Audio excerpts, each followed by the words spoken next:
Welcome to the first International Year of Basic Science for Sustainability Development 24-hour webinar. My name is Oliver Stelzer-Chilton. I'm a scientist at TRIUMPH, Canada's Particle Accelerator Center located in Vancouver. First International Year of Basic Science for Sustainability Development.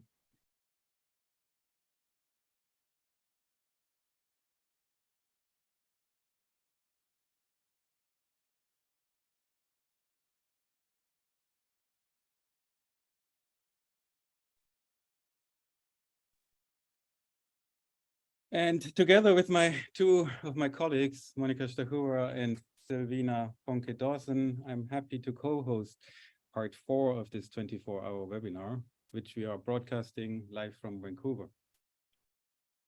Before proceeding, I would like to acknowledge on the lands that we are broadcasting here from.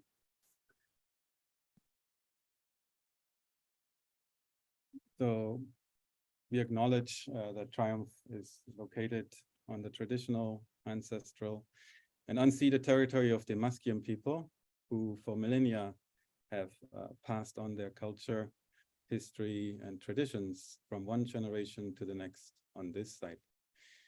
And TRIUMPH's home has always been a seat of learning. So this webinar is actually held in conjunction with World Environment Day, which is an annual event observed on June 5th, so to raise awareness and encourage global action for protection of the environment. So it serves as a platform to address pressing environmental issues and promote positive changes in behavior and policies to safeguard the planet for future generations. So before we begin, let's start with a fun activity, a challenge on the periodic table that you can actually all participate in. So we hope many of you will make use of this. And so this is targeted especially for the duration of part 4 of this webinar. So let me share a little introduction here.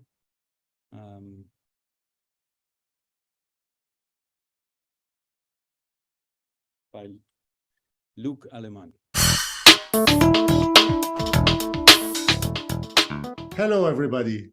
You already know the periodic table of the elements, where all the chemical elements are grouped into columns and rows. But how well do you know these elements? I propose you to take the periodic table challenge, an online quiz that is produced by the International Union of Pure and Applied Chemistry, the IUPAC. Your challenge will be to answer 10 randomly chosen multiple choice questions about the elements.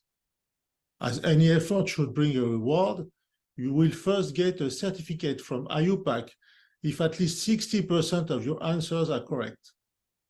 But there will be more for this special edition at the occasion of the 24-hour online event organized by the International Year of Basic Sciences for Sustainable Development. Among the winners of today, we will randomly select 3 who will receive a poster of the periodic table signed by 13 chemistry Nobel laureates. You can play alone or with a team from 5 a.m. UTC 5 June to 5 a.m. UTC 6 June. So, how do we play? First, go to the homepage at iupac.org. You can just enter periodic table challenge in your favorite search engine. You will certainly find it easily. You can choose your favorite language, and then here, your difficulty level. Once done, you have to choose an element, which will be your avatar. Let's go. Now, be careful.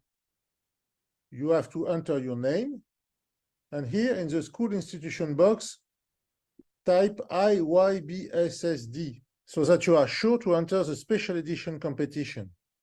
Do not forget your email, your city, your country or region. Then, send. Are you ready? Click on play, and here is the first question. And if you do not reach the 60%, you can just play again. But do not forget to follow also the very interesting talks, panels, discussions, interviews, videos we are proposing to you all along these 24 hours. We hope you are enjoying this event.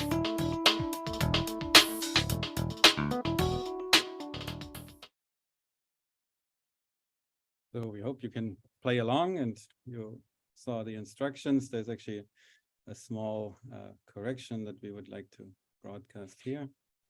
So Luke mentioned in his introduction that we should include the word IYBSSD as a keyword in the city. Actually, please add it to the city. Actually, Luke actually mentioned to add it to the school institution field.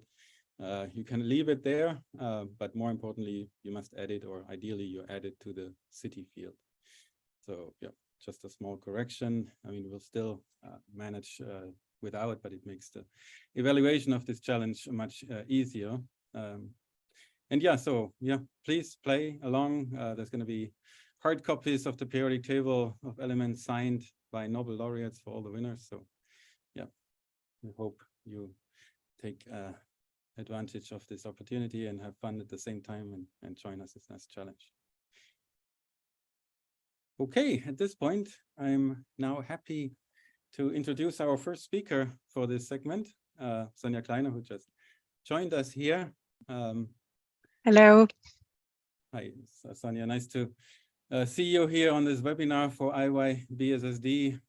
Sonja is the head of the environment group at CERN, and she will talk today about the environment and sustainability at CERN. And yeah, we're happy she's joining us live from Geneva. So yeah, Sonja, please take it away. Thank you very much. I'm very honored to be here with you. It's for me tonight because it's 7 o'clock in the evening, Geneva time. So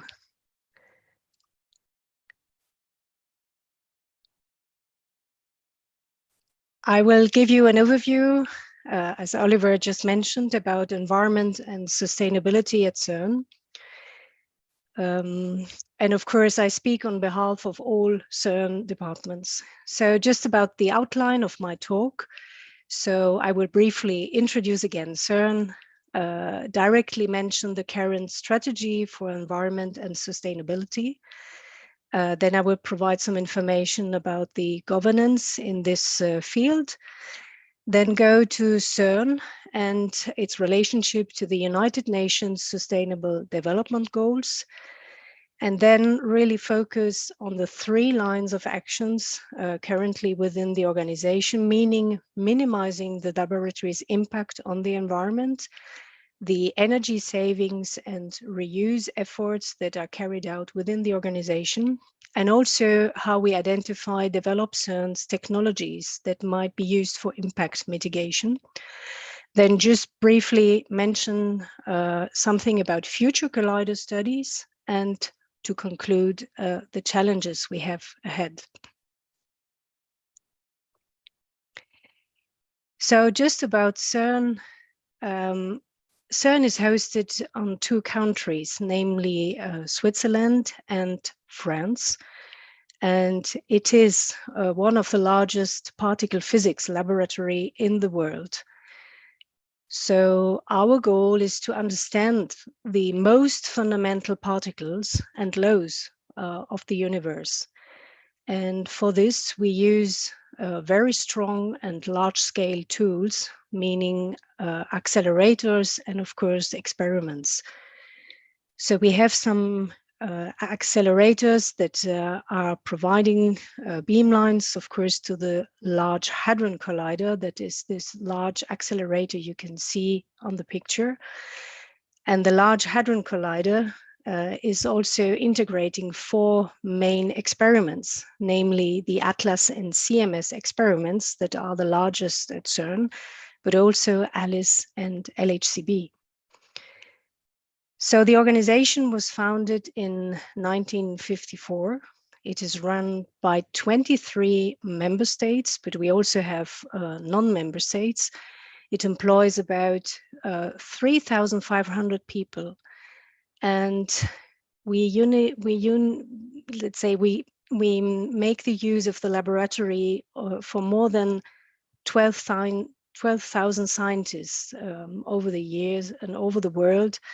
And annually, we receive 150,000 visitors. We also have more than 600 hectares of land to manage within the organization. And some land is, of course, provided by our host states, France and Switzerland. So the goals of CERN is really to deliver world-class scientific results and knowledge. This, of course, by using the flagship accelerator that is today the Large Hadron Collider. And we want to use it as a maximum potential during also its high luminosity phase that will start by 2029. And we also want to provide and maintain continually update a diverse complementary scientific program. And finally, and not least, we also need to prepare CERN's future for a post-LHC high energy accelerator project. So if I come now to the current strategy for environment and sustainability at CERN, I would like to underline that our present Director General, Fabiola Gianotti, when she took her mandate, she was stating that she believes that CERN should become a role model for an environmentally scientific research laboratory. This has led actually to the publication of two public environment reports. The first report was issued in September 2020. It covers the years 2017 to 2018. And the second report was published in November 2021, covering the years 2019 and 2020.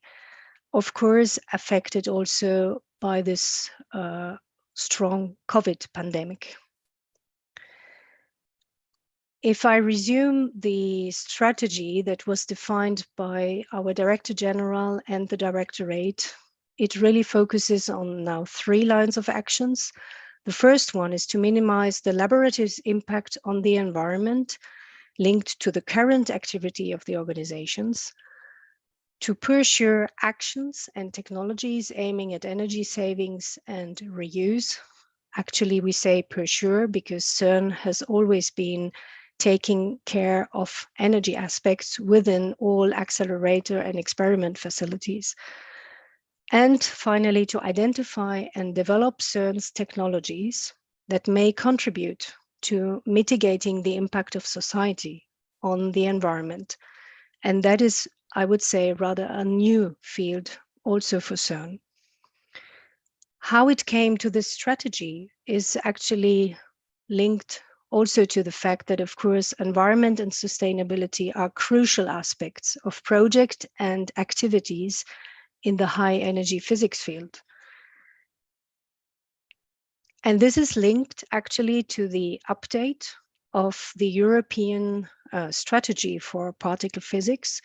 The update took place in June 2020 and really integrates now some recommendations, specific recommendations about environmental and societal impact. So it really focuses on the minimization of environmental impact.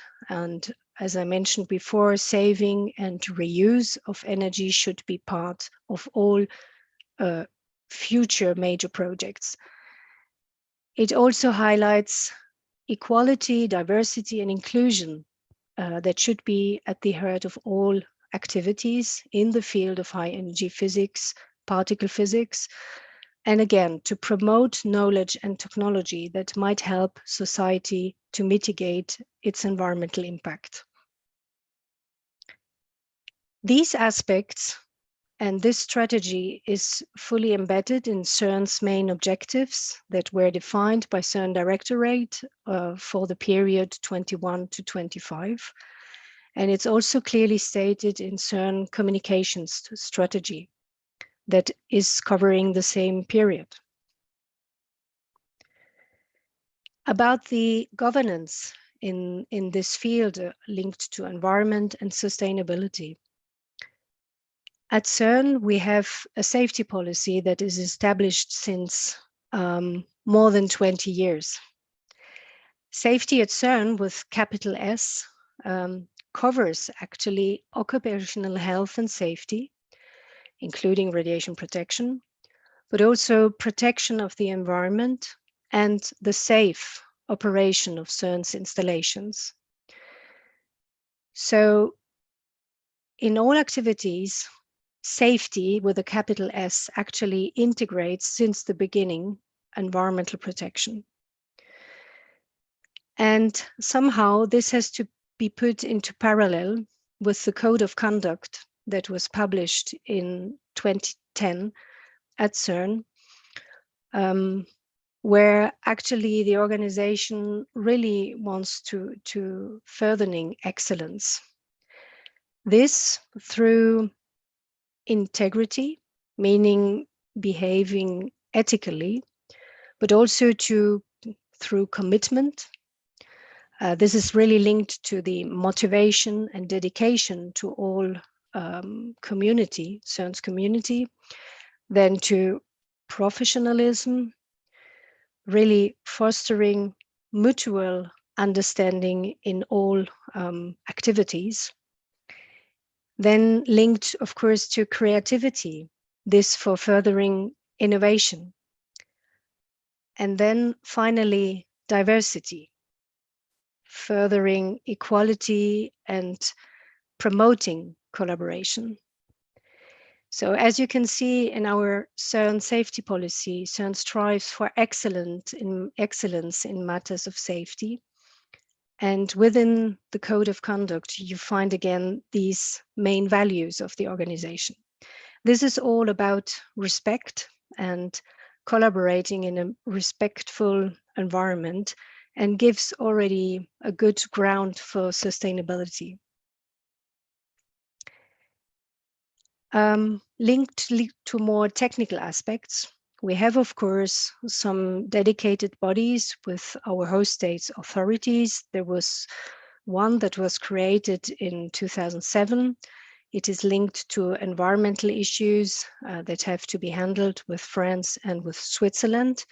And there is another one that was formally signed as an agreement, collaboration agreement with France and also Switzerland, linked to radiation protection issue and radiation safety. Then internally, we also have, let's say, some governing panel that are dealing, handling, and streamlining all these environmental and sustainability issues. The first one is the energy management panel and the enlarged energy management panel, as you can understand, focusing on energy aspects within the organization.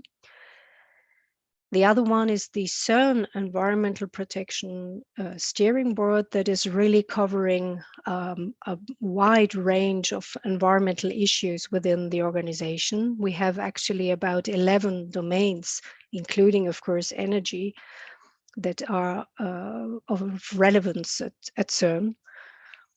And then more recently, there was the Sustainable Accelerators panel that was created. This panel is more oriented for future large-scale projects and really strives to harmonize approaches for future feasibility studies and future projects. If I come now to CERN and its relation to the United Nations Sustainable Development Goals, CERN has become an observer to the United Nations General Assembly at the end of 2012. So somehow naturally, when the United Nations adopted the Sustainable Development Goals in 2015, CERN aligned actually all its activities according to it. Since there was, since ever, also with UNESCO, a very strong collaboration and a very strong link with the United Nations organizations and approaches. So actually, when you have a look at the mission of CERN, that is to perform really world-class fundamental physics, providing a unique range of, I would say, technical facilities. And this, of course, in an environmentally responsible and sustainable way, then unite people from all over the world and really strengthen this collaboration for the benefit of all. And finally, to train new generations of researchers, engineers, technicians, and also engage citizens in this field of science. When you look at the mission, actually CERN's core mission is already contributing to 5 of the Sustainable Development Goals. Furthermore, I would say more recently, the Sustainable Development Goal linked to gender equality was also an area of interest within the organization. And of course, linked to energy, not because we are a big electricity consumer, but because we provide through our facilities also some waste heat to surrounding communities. And if we even have a look actually to the 2 public reports that were issued in 2020 and 2021, these reports were published according to the Global Reporting Initiative standards, especially the 3 series that focuses on environmental issues. And if we make the analysis of how many Sustainable Development Goals are covered actually through CERN's current activities, it comes out that we cover already 15 out of the 17 Sustainable Development Goals. If I go now a bit more into detail about our current impact and how we minimize the impact today of laboratory activities, let me introduce you to, I would say, CERN's roadmap that is actually or was updated recently, also due to COVID reason and to the revised accelerator schedule. So these objectives are set for the period up to 25-26 versus 2018. That was really the last run, let's say, year of operation that we had in our second run, how it is called. And the objectives are fixed versus the end of the run we are currently in now, that we call run 3. And sometimes it's a bit shifted between the run 3 and the next start of our long shutdown. So the targets are to be understood for the period 25, as I said, 26 versus 2018. And we are currently defining within the organization some targets up to the horizon 2030. So I will just highlight here some information about energy. Of course, we are a big electricity consumer due to our accelerator facilities and experiments. However, we limit us to an increase of maximum 5% of the electricity consumption versus 2018. About CO2 emissions, we are working hard for a reduction of minus 28% at the time frame 25-26. This is really linked to our direct emissions, and I will come later to this set of information. We also will, of course, keep the impact linked to ionizing radiation as low as reasonable achievable. We will also strive to reduce noise emissions beyond regulatory requirements. About the water, we have a similar approach then for the electricity consumption. We want to limit the increase of 5% up to the horizon 25-26 versus 2018. I mentioned to you previously that we have to manage 600 hectares of land, and indeed we have a lot of green areas to manage, and we also want to strengthen and develop biodiversity on these areas, since this topic is nowadays so important.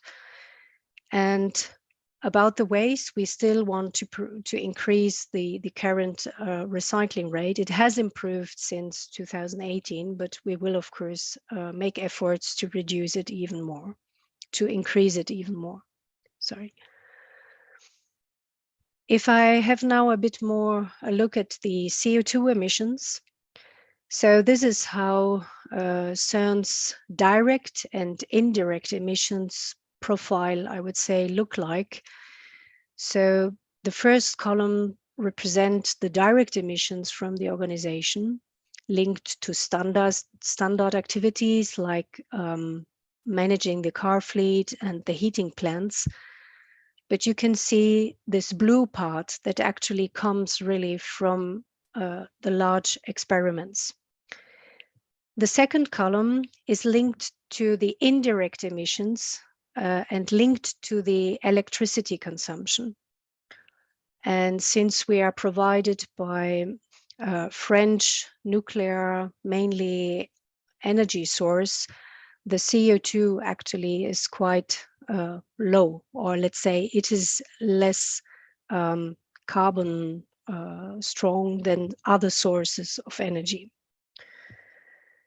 So CERN has really now ambitious projects for reducing fugitive emissions that originates from the use of fluorinated gases within the ATLAS and CMS experiments. And these projects are really focusing on the detector cooling. And CERN is working with the collaborations on the fact of using CO2 cooling instead of F-gas cooling. And this should be actually operational for the next run that we call Run 4, that will start 2029. And of course, we will have, during the long shutdown number 3, major works to change all the systems from the surface to the supply to the cabin and the experiments. And we expect in that time frame to have a reduction of at least 40,000 tons of CO2 equivalent compared to the, let's say, emission profile that you can see here. Just for information, we also made an assessment about what is called indirect scope 3 emissions, and this is linked to the reporting associated and defined by the greenhouse gas protocol.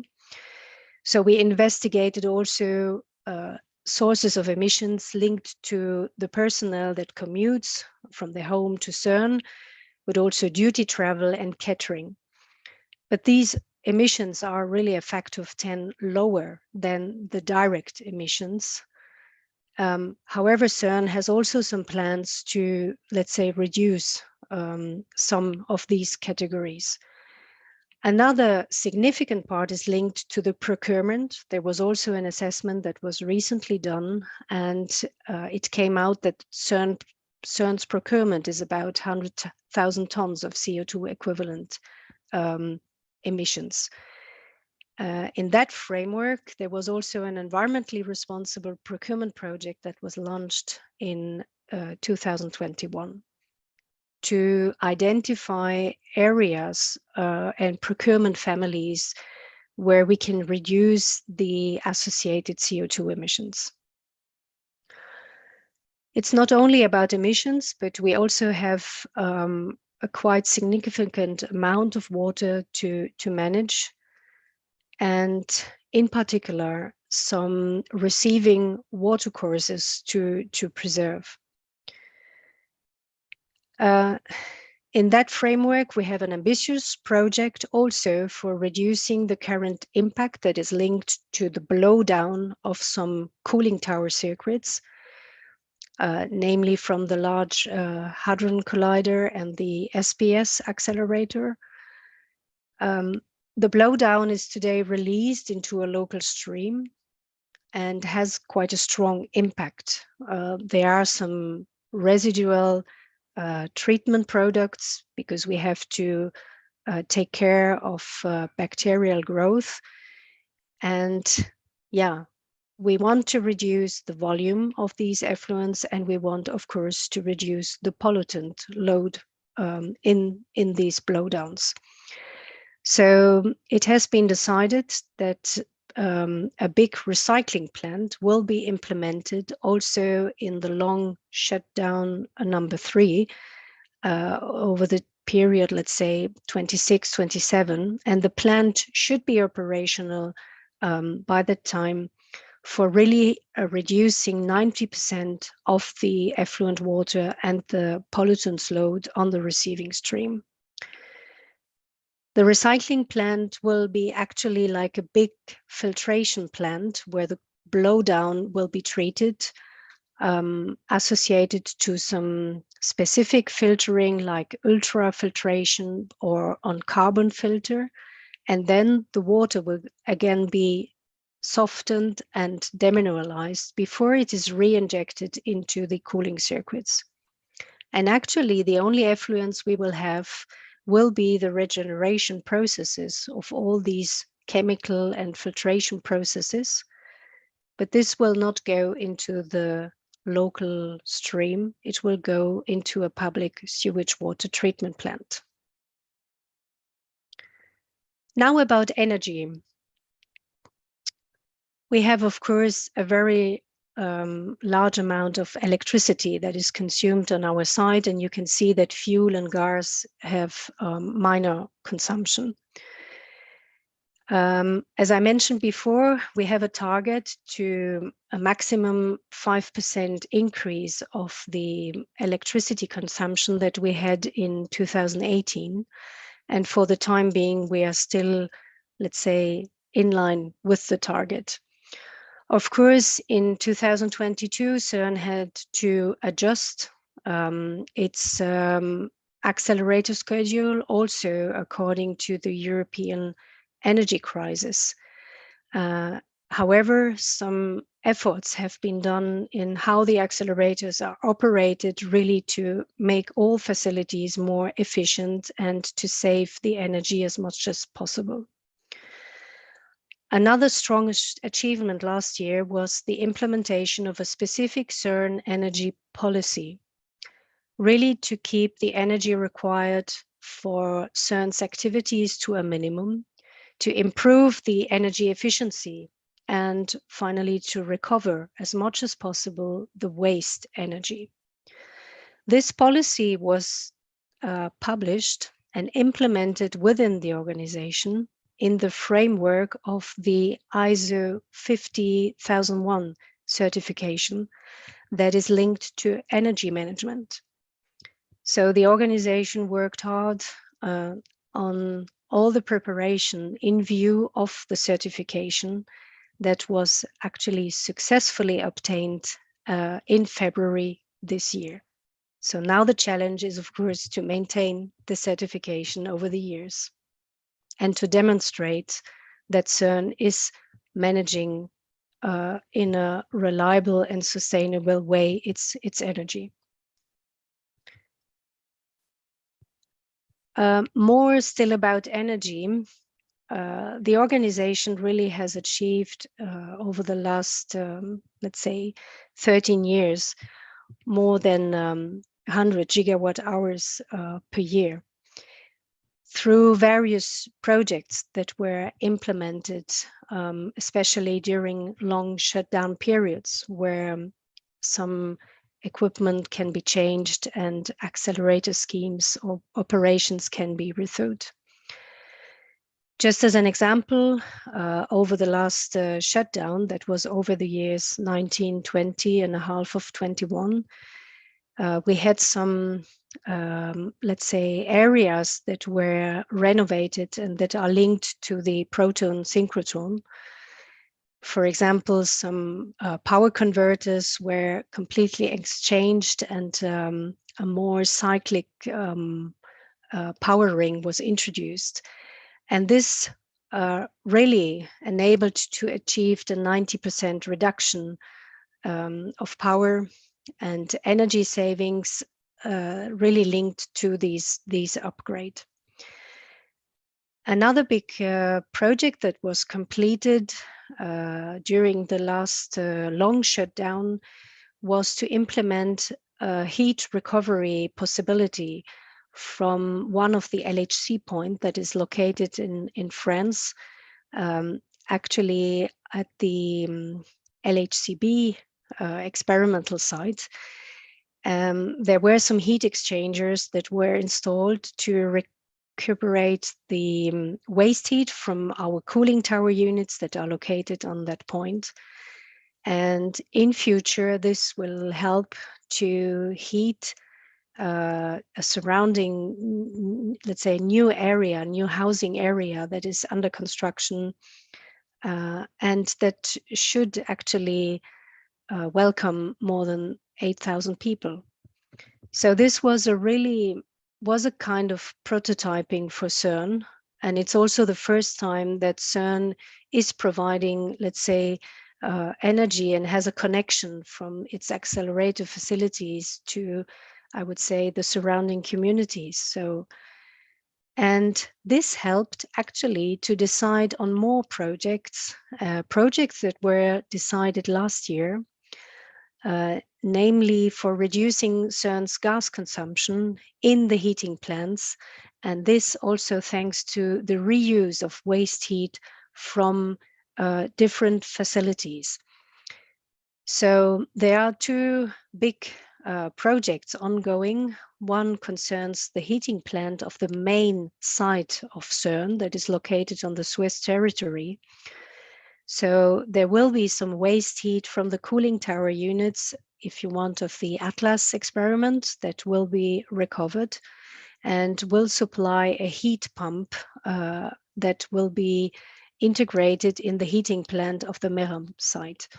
This heat pump should cover, thanks to the reuse of the waste heat of the cooling towers, should cover up to 80% of the heating needs of the site. We have a similar project ongoing on the French side that we called Prévesin. There we have also a data center that is currently under construction. And there is also the possibility to recover, of course, the waste heat from the data center. So it was decided also to upgrade completely the heating plant on this site. And again, thanks to heat exchanger that will use the waste heat from the data center, the heat exchanger will supply a heat pump also that will be installed in the new heating plant. And again, this will cover 80% of the heating needs of the various buildings that are located on the site. Just shortly about identification and development of CERN's technologies.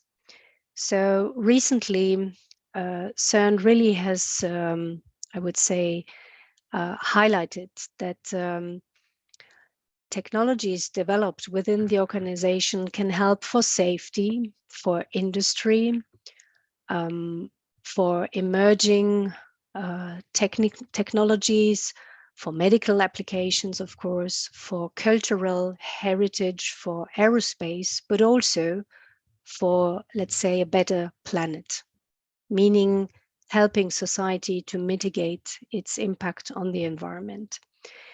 In that framework, last year, there was a program on environmental applications that was launched internally at CERN. And inviting CERN scientists to think about technologies that could be developed and help society and are linked to, for example, renewable and low carbon energy, to clean transportation and future mobility issues, but also to climate change and pollution control, and finally to sustainability and green science in general. So through this program, there were more than 30 ideas that were proposed by some scientists at CERN, or engineers, or even technicians.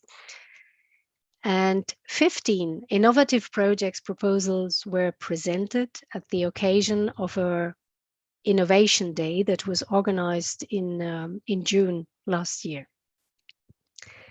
Out of this, 8 projects were selected to receive financial support of external partners or the knowledge transfer, what we call KT fund. So of course, such programs will probably be repeated over the years. And just to highlight some outcomes, for example, there is now a collaboration with the European Space Agency to develop artificial intelligence algorithm to analyze Earth observation images for climate monitoring, but also some partnering with a strong engineering industry to improve energy efficiency of CERN cooling and ventilation infrastructure up to 15%, and this by using smart sensors and digital twins. If we have now a look at future collider studies, you certainly heard about the feasibility study that is ongoing for the future CERN collider, but maybe also for the compact linear collider that is a linear project. For all these future studies and future potential colliders, environment and sustainability is of course considered and has to be considered at an early stage. There are different phases of the projects and of the operation and dismantling that have to be considered. So today, even at the stage of the feasibility study, one has to really think about how to integrate these large infrastructure into a local environment. And there are many specific environmental studies that are required. Then, of course, you have the construction phase. This has a significant impact linked especially to concreting. When you consider the CO2 equivalent that is associated to concrete production and use. But you also have any type of elements needed for the equipment, all the metals or the rare earth that are needed for building these very developed technologies. So responsible purchasing will be crucial in all these phases. Then, of course, you have the operation, and this will be dominated for sure by the energy. And I don't speak about the costs, but it will be significant. However, the carbon footprint might be maybe lower than now, because also the energy sources will develop up to the time frame 2040, 2050. And there are, of course, other aspects to consider, like the gas issues, as I mentioned before, about the cooling gases or gases used for particle detection within the detectors of the experiments, and the water supply, and of course duty travel, as it is already mentioned in the European strategy for particle physics. And then a big part also linked to decommissioning. The challenge is already now how to define how these impacts will be estimated. So CERN and the physics community is of course helped by different roadmaps that were established for future accelerators, that is the one on the left, but also for the detectors. And this is paving the way for really developing energy efficient technologies, energy efficient accelerator concepts, as I mentioned before, global sustainability aspects, and in particular for the detectors, eco-friendly gases for particle detection. So the challenges ahead, first of all, CERN has to pursue all the launched actions in matters of environment and sustainability, and especially to strengthen the overall strategy up to Horizon 2030. We have to follow up the implementation of the ambitious projects decided for the impact minimization, energy savings, and reuse. And this is already quite a challenge for the organization, especially considering the economical situation and also, I would say, the high pressure on this field, environment, climate change, and sustainability. And of course, these aspects are to be considered as key aspects in future collider studies. There will certainly be a criteria for decision, and it is a focus area of high importance for CERN's future beyond the high luminosity era that will last from 29 up to 2042. So thank you very much for your attention. And thank you very much, Sonja, for this very interesting talk. And it's really impressive how CERN is connecting to such a broad set of sustainability goals. So for our audience, just a reminder that you can ask actually questions in the YouTube chat. So please don't be shy to ask any questions in the chat there. You'll have another opportunity because Sonja is actually joining us in less than an hour for a panel discussion on big science and sustainability. So you have another opportunity to ask your questions there. So thanks again, Sonja. You're welcome. And yeah, also for joining us late for this global event. As you mentioned, right, it's already quite past dinner time at CERN. So thanks very much again, and see you just in less than an hour. Yes, see you. All right, thank you then. So now it's my pleasure to introduce Silvina Ponke Dawson from the University of Buenos Aires in Argentina. Let me pin you here. Silvina is actually the president designate of the International Union of Pure and Applied Sciences. And later in the contribution will be joined by her collaborator, Angie Sanchez from the National Autonomous University of Honduras. So Silvina will be talking about collaborative projects with high school students. So we're looking forward to that. So welcome, Silvina, and please take it away. Can you?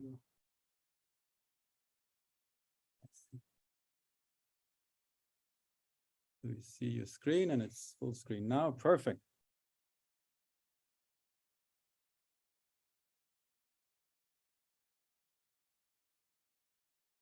So we can't hear you currently, Silvina. I guess I can also unmute you.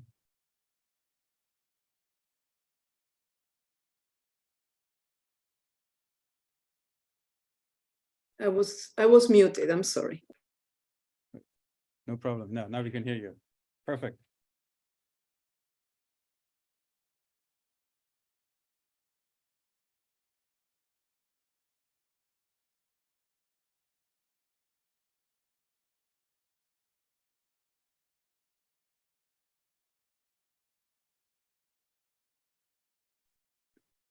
Can you hear me? Yeah, Yes. now we can. Yeah, you were muted again for a minute. So yeah, please. Oh, because I didn't do anything. So Yeah. anyway. Okay. So I prepared the slides in English, but my idea was to speak in Spanish so that we could eventually attract more teachers professors from high schools to be involved in these collaborative projects. But then if there are any questions or something, we can answer in any language. And then Angie shared a video with me, which is in Spanish also. So I guess this is going to be a Spanish talk. I hope you are okay with that.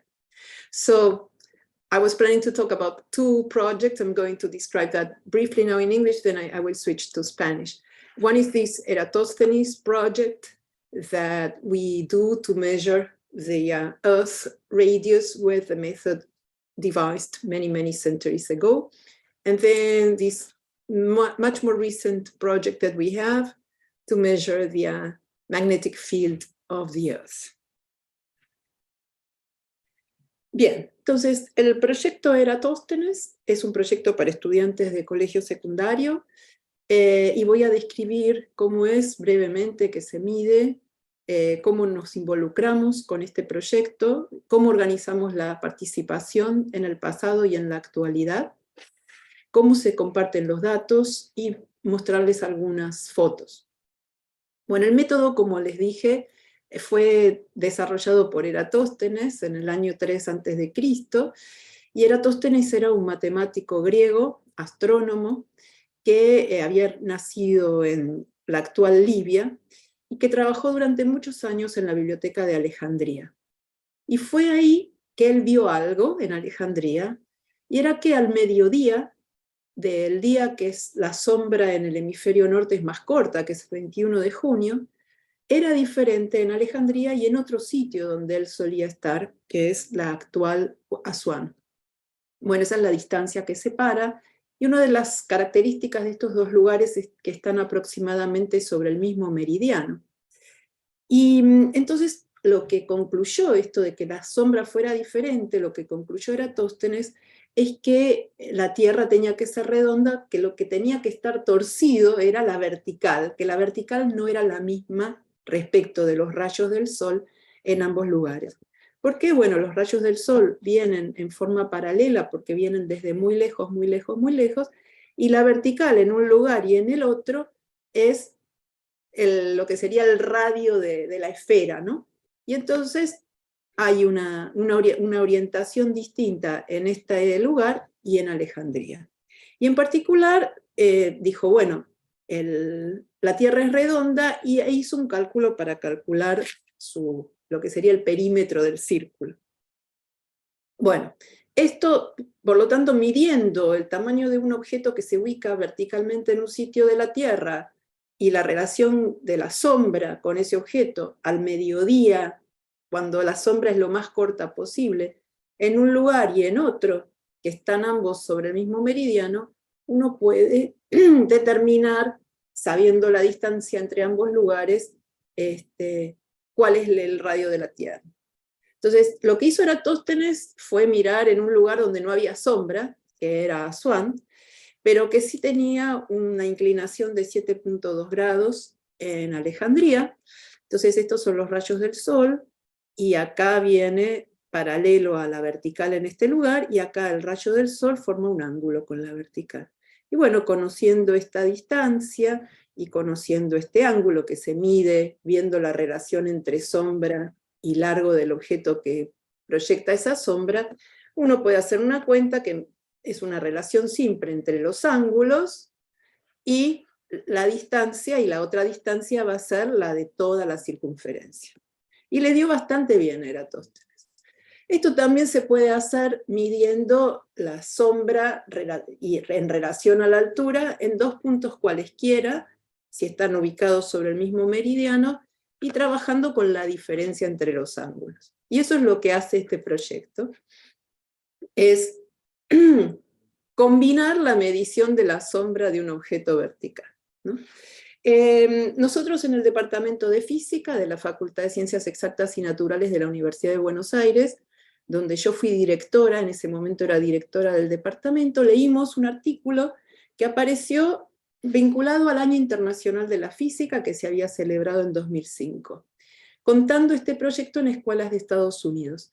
Entonces lo tratamos de reproducir en Argentina, en 2007 lo hicimos en Argentina desde el Departamento de Física, en el 2008, que era el Año Internacional de la Astronomía, lo hicimos junto con la Asociación Física Argentina y con la Sociedad Argentina de Astronomía, y se incorporaron escuelas no solo de Argentina, sino de muchos países de Latinoamérica al principio. Ese año, que fue como el lanzamiento del proyecto más grande, hubo varios artículos en diarios de de Argentina, y acá están indicados los lugares donde se midió dentro de Argentina. Por supuesto, si se hacen muchas mediciones, lo que nosotros hacíamos, ahora voy a explicar, era pares de escuelas. Teníamos varias mediciones, algunas daban bastante mal, otras mal porque eran pequeñas, otras porque eran grandes, pero en promedio dio bastante bien, con un desvío alrededor de ese promedio. Bueno, ahí nos dimos cuenta de los errores que teníamos que tratar de corregir, en particular explicar muy bien cómo colocar el objeto vertical, cómo decidir qué es una horizontal, también identificar el mediodía solar, escribimos un trabajo, bueno, nos dimos cuenta de cómo mejorar las instrucciones.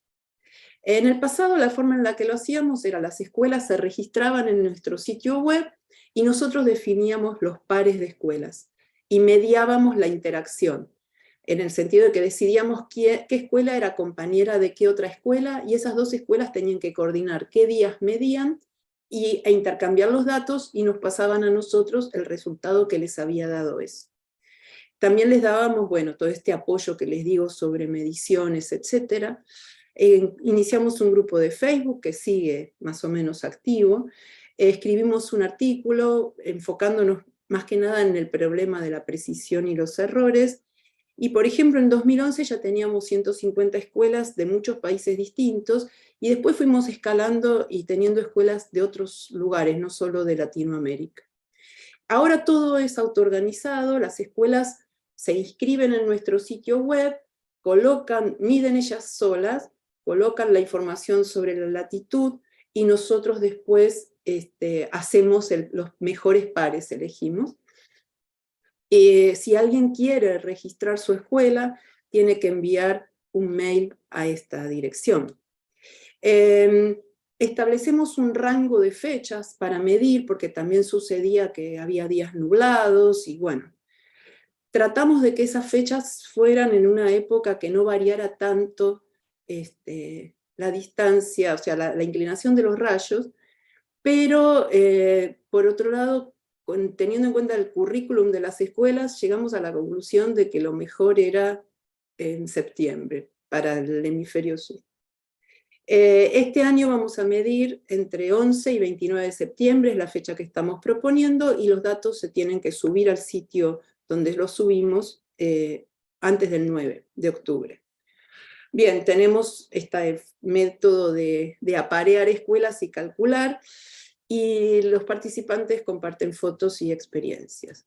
En 2022 tuvimos unos 5.000 estudiantes de 72 escuelas de distintos países, y el error dio bastante bien en promedio, el valor en promedio, y estas son algunas fotos de las primeras campañas. Esto es una vez que midieron en la Antártida, o sea, son fotos que un poco nos conmueven, ¿no?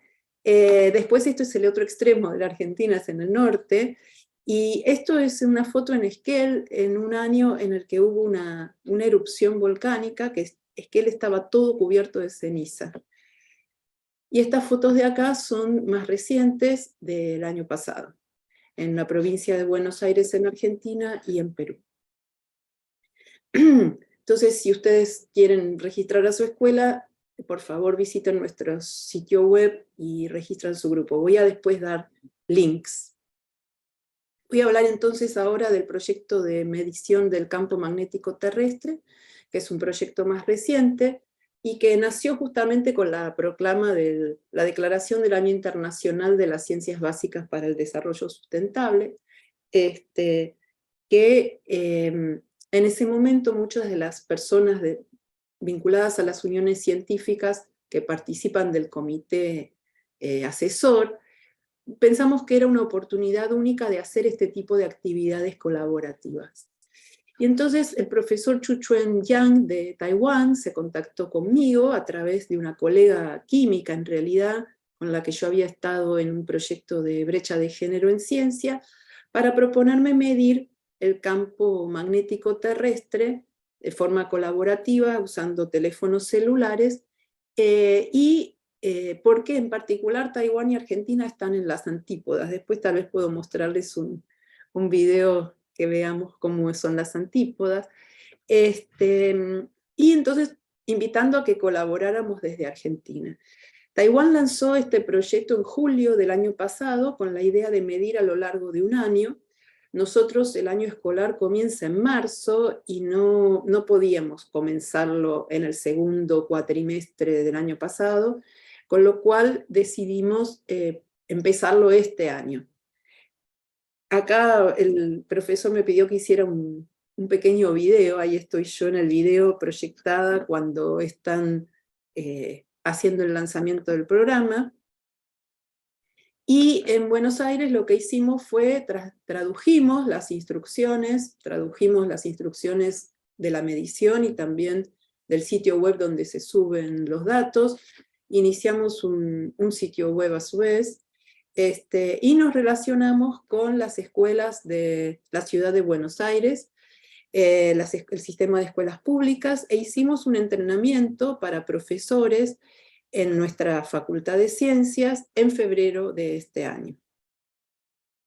Mientras tanto, Taiwán siguió midiendo, esto es de un video que hicieron recientemente, y en el interín, cuando yo me fui conectando con personas que trabajan, que investigan en temas vinculados al campo magnético, no necesariamente al campo magnético terrestre, me enteré a través de una colega que está relacionada con la Sociedad de Magnetismo de la IEEE, que los estudiantes, el capítulo de estudiantes de esa sociedad estaba haciendo una medición similar porque se cumplía cierto aniversario de la primera medición del campo magnético terrestre. Era similar, no se medía exactamente lo mismo, pero bastante parecido, y tenían un mapa, que está acá, donde iban colocando los valores medidos, que como verán están más que nada en el hemisferio norte, y ahora hay ahí un puntito en Buenos Aires, que son nuestras primeras mediciones de estudiantes de acá. Entonces ahora tenemos un proyecto de 4 partes, porque además de los estudiantes de magnetismo,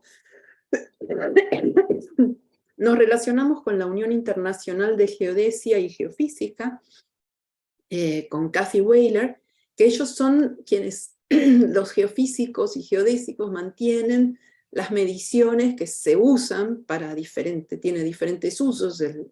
La medición del campo magnético sin errores, es bastante difícil hacerlo sin errores, del campo magnético terrestre, y tenemos entonces ahora una colaboración de 4 partes: Taiwán, Argentina y también Unión Física Internacional, Unión de Geodesia y los estudiantes de magnetismo, Mei In, que está basada en Singapur. Bueno, los datos, Mei In los va colocando, los datos de la intensidad del campo magnético en este mapa, y como les dije ya aparece Buenos Aires, y se encargó de armar mapas detallados de la medición en Taiwán, que si bien es una isla, es bastante pequeña, en esta escala casi no se ve, y por supuesto la medición en la ciudad de Buenos Aires, que es aún más pequeña. Esperamos poder avanzar incorporando más personas de Sudamérica. Sé que en Uruguay están muy interesados en hacer el proyecto, y espero involucrar escuelas de otros lugares de Argentina también, que es todo este territorio que está aquí. Bien. Vamos a presentar un póster en la reunión de la Unión Internacional de Geodesia, que va a tener lugar en julio en Berlín, lo va a presentar Kathy. Bueno, déjenme que les diga muy brevemente cómo es que se mide. Se usa un teléfono celular, se usa, si hay conexión a internet, es necesario visitar un sitio web de la NOAA para orientar el teléfono como queremos que esté orientado, y si no, hay que bajar previamente una aplicación también de la NOAA, que es una aplicación tipo brújula, que se llama CrowdMap. Y entonces se puede hacer todo offline, sin estar en internet. Y la otra aplicación que usamos es esta Fifox, que es una aplicación para teléfonos celulares muy interesante, porque usa los sensores de los celulares para medir muchas cosas. Tiene muchas ideas de experimentos de física usando los sensores de los celulares. Bien, entonces estos son los sitios de los cuales se pueden bajar estas aplicaciones para Google, para Android y para iOS. Y una de las cosas que es crucial, en particular para las mediciones que nos interesan en Taiwán y Buenos Aires, es tener cuidado con las interferencias, tener muy bien orientado el teléfono en una superficie horizontal. Esas son las cosas que tenemos que instruir a los profesores. Todas las instrucciones están en este sitio. Los participantes comparten los datos a través de un formulario de Google, y una de las cosas que tienen interesantes todas estas actividades es que se pueden suplementar con charlas informativas, que es la idea que tenemos. O sea, esto es una relación entre la universidad y las escuelas. Las personas que hacen investigación, puede ser geofísica, puede ser en magnetismo, etcétera, pueden dar charlas para los estudiantes, para los profesores. Las charlas pueden también ser sobre historia, porque el caso de Eratóstenes es muy interesante para abordarlo desde los aspectos históricos. Pueden ser también temas culturales. Se puede usar también para comunicarse entre las escuelas. Si uno tiene en redes sociales alguna cosa por las cuales las escuelas, o un hashtag o algo que les permita comunicarse entre sí, compartir problemas, compartir fotos. Se puede profundizar sobre los errores de medición, sobre cómo observar lo que nos rodea, comparar los modelos a las mediciones. En los dos ejemplos, Eratóstenes y geomagnético, es muy importante lo tridimensional, y eso es muy difícil muchas veces de comprender, pero es muy importante. Es una actividad que permite ganar una intuición sobre los objetos tridimensionales. Bueno, como les dije, por favor, si quieren, envíen un mail a esta dirección. En nuestra Facultad de Ciencias tenemos muchas actividades para colegios secundarios. Esto es para quienes viven en el área o en Gran Buenos Aires, y en particular en la Semana de la Enseñanza de las Ciencias vamos a hablar del proyecto del campo geomagnético. Estas son algunas fotos del proyecto, que recién empieza a hacer mediciones ahora en mayo, acá en la ciudad. Y entonces, antes de terminar esta charla, acá la presento a Angie, que es de la Universidad Autónoma de Honduras, y con Angie organizamos un workshop con Angie y con Lilia Mesa, una colega de México, un workshop híbrido sobre un taller para personas en etapas tempranas de sus carreras científicas y estudiantes de ciencia con perspectiva de género, el año pasado en Honduras. Y allí surgió la idea de que tal vez se podía expandir más allá de su lugar de origen, México, unas actividades muy interesantes, colaborativas también, en particular la Noche de las Estrellas. De paso les comento que este año hacemos este workshop de diversidad y género en San Pablo, Brasil, en noviembre. Bueno, y entonces acá Angie me envió un video. ¿Paso el video, Angie? Ok, entonces voy a dejar de compartir esto y voy a compartir el video. Ok.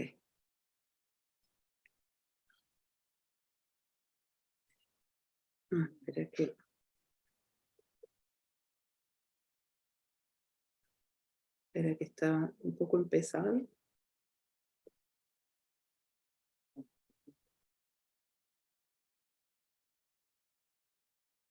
Se ve bien, ¿no? Sí.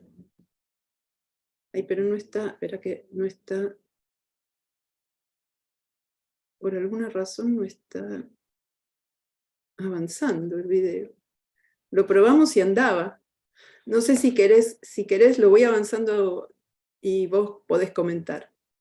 Acá está. Te pongo la primera imagen y podés comentar de qué se trata. Ok, gracias. Bien, buenos días, buenas tardes o buenas noches. Mi nombre es Angie Sánchez, trabajo en la Universidad Nacional Autónoma de Honduras y específicamente en el Centro Regional Universitario del Litoral Atlántico.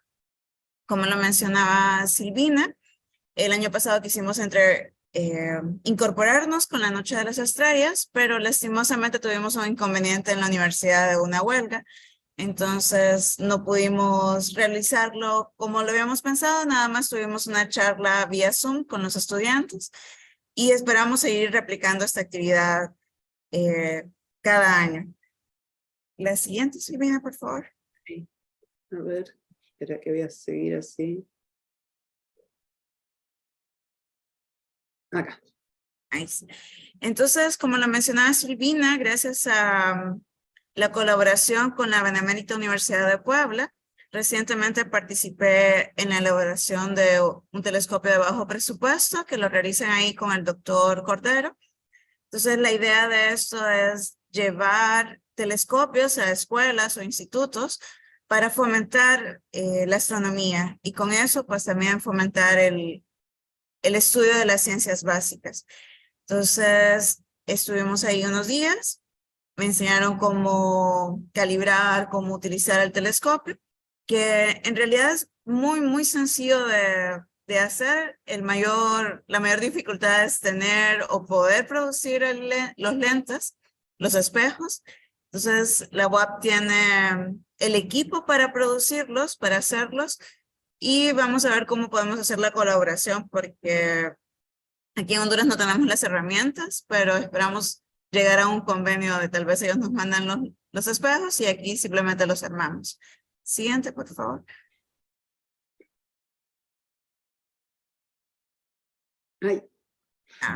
Ahí, entonces ese ya es el telescopio armado. Simplemente son dos espejos, un primario y un secundario. Con una mirilla láser todavía es mucho más fácil de utilizar. Y básicamente lo importante de esto es ubicar el norte geográfico. Y con eso entonces simplemente se mueve un solo eje del telescopio y se puede utilizar muy, muy sencillo para jóvenes y niños. Entonces, es una excelente propuesta. Ya en México tienen una amplia difusión, lo han hecho, creo que me dijeron como 400 telescopios, han hecho ya para las diferentes escuelas. Siguiente. Muy bien. Ahí va. También recientemente celebramos el Día de la Luz con la participación de estudiantes de la carrera de física y también se invitó a 2 colegios que participaron en diferentes actividades, si le da la siguiente, como un laboratorio de láser. Entonces ahí hicieron difracción, interferencia y básicamente utilizaron láser de helio-neón. Entonces también esta es una idea que esperamos poder seguir replicando. Y también, si está bien la siguiente. Con la UAP también estamos desarrollando un curso, un taller de cristalografía y precisamente en la visita que hice también fuimos al laboratorio de cristalografía a hacer crecer cristales. Esto con la idea de que en la universidad tenemos una carrera que se abrió recientemente que es la licenciatura en metalurgia y la idea es también llevarlo a los colegios.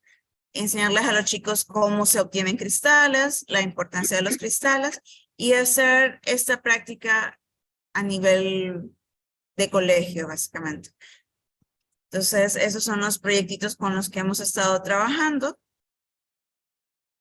y esperamos poder seguir desarrollando actividades para el desarrollo de las ciencias básicas de manera sostenible. Bueno, muchas gracias, Angie. Y entonces voy a terminar mi presentación con una última cosa. Okay, thank you very much, Silvina and Angie. Muchas gracias for this wonderful contribution, right? So many collaborative, innovative projects. Amazing to see. Yep, for our audience, right? Feel free to send any comments our way on the YouTube channel. We can pass them on to the speakers live.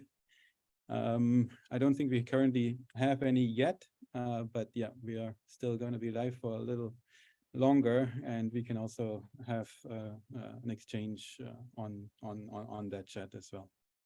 So I have some more slides of my presentation to close some of the. Do you want me to switch to English? Maybe I can switch here because it's a little bit of a wrap up. But so yeah, thank you. Something that is very interesting. All these activities are with high school students, but in general, all the collaborations with people who are not trained in science. So it's very important that scientists can have an active dialogue with non-scientists.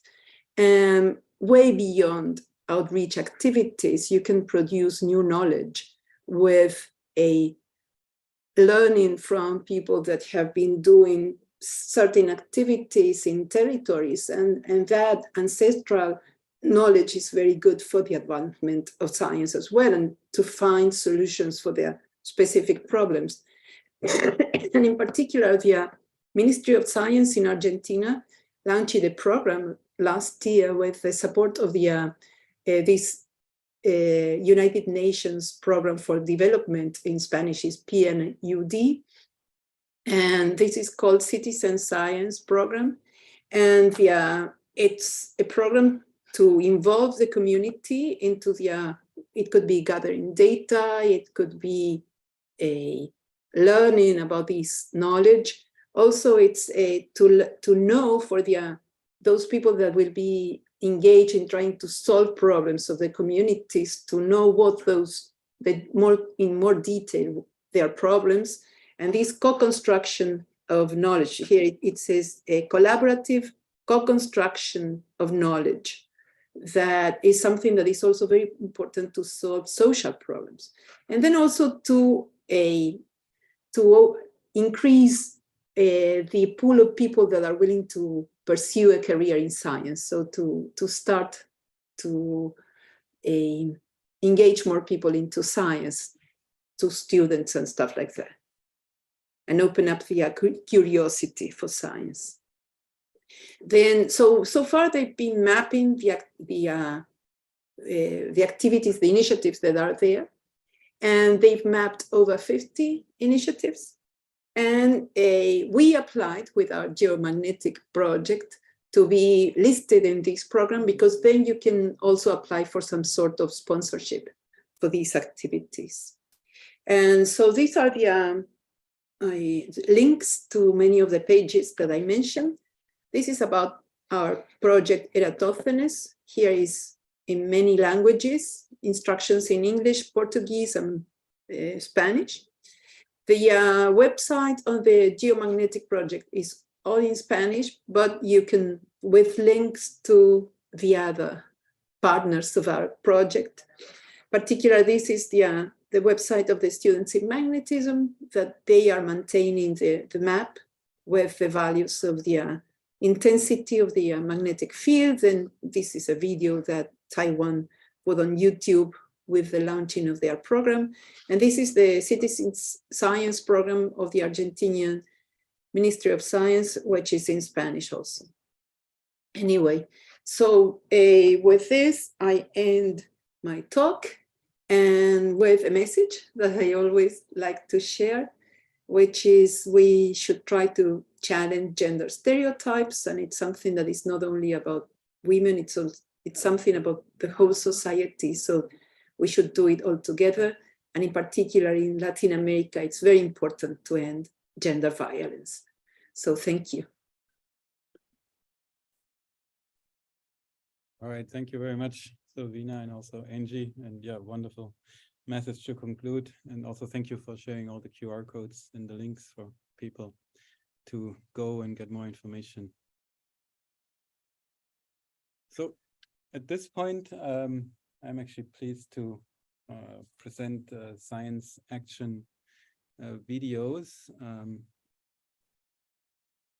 These are from our this year's winners, a special edition from our National Science and Engineering Research Council in Canada, and the contestants celebrated for their contributions to the International Year of Basic Science for Sustainable Development 2022. So the 6 winning videos help put science and engineering in Canada in the spotlight to show how research is improving lives all around the world.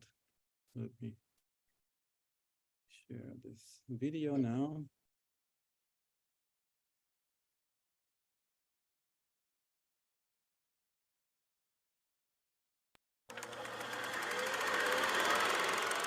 On the occasion of the International Year of Basic Sciences for Sustainable Development, the Natural Sciences and Engineering Research Council of Canada and the Fonds de recherche du Québec Nature et Technologie joined forces to organize a special edition of the Science Action Video Contest. The contest challenges members of the research community to help Canadians discover how science and engineering contribute to our understanding of the world and universe around us by documenting the people, research, and innovations that are transforming the way we live and work. Basic science research is essential for better understanding and addressing major societal challenges, such as climate change. It also provides tools for better decision-making and the fundamental skills for training the highly qualified workforce that will find ways for a better and sustainable future. Universities and colleges in Canada play a central role in finding ways to address and achieve sustainable development goals. This special edition of Science Action was open to graduate students who are currently working or who have worked on research funded through an NSERC or FRQNT grant. Participants were invited to submit a 1-minute video showcasing the research. We received videos from across the country. All video submissions highlighted the benefits of research in the fields of natural sciences and engineering by making the connection between basic sciences and the Sustainable Development Goals. It is an honor for us to present the 6 winners of this very special edition of Science Action. We are certain that you will enjoy these videos as much as we did, and we encourage you to share them with your families, friends, and colleagues.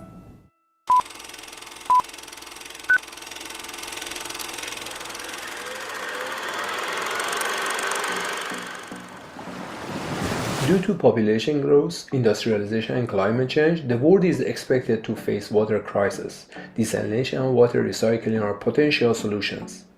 Membrane technology is the most energy efficient technique among all water purification technologies. Membrane as the main part of this system separates salts and impurities. Advances in membrane materials are needed to improve the efficiency of water purification systems.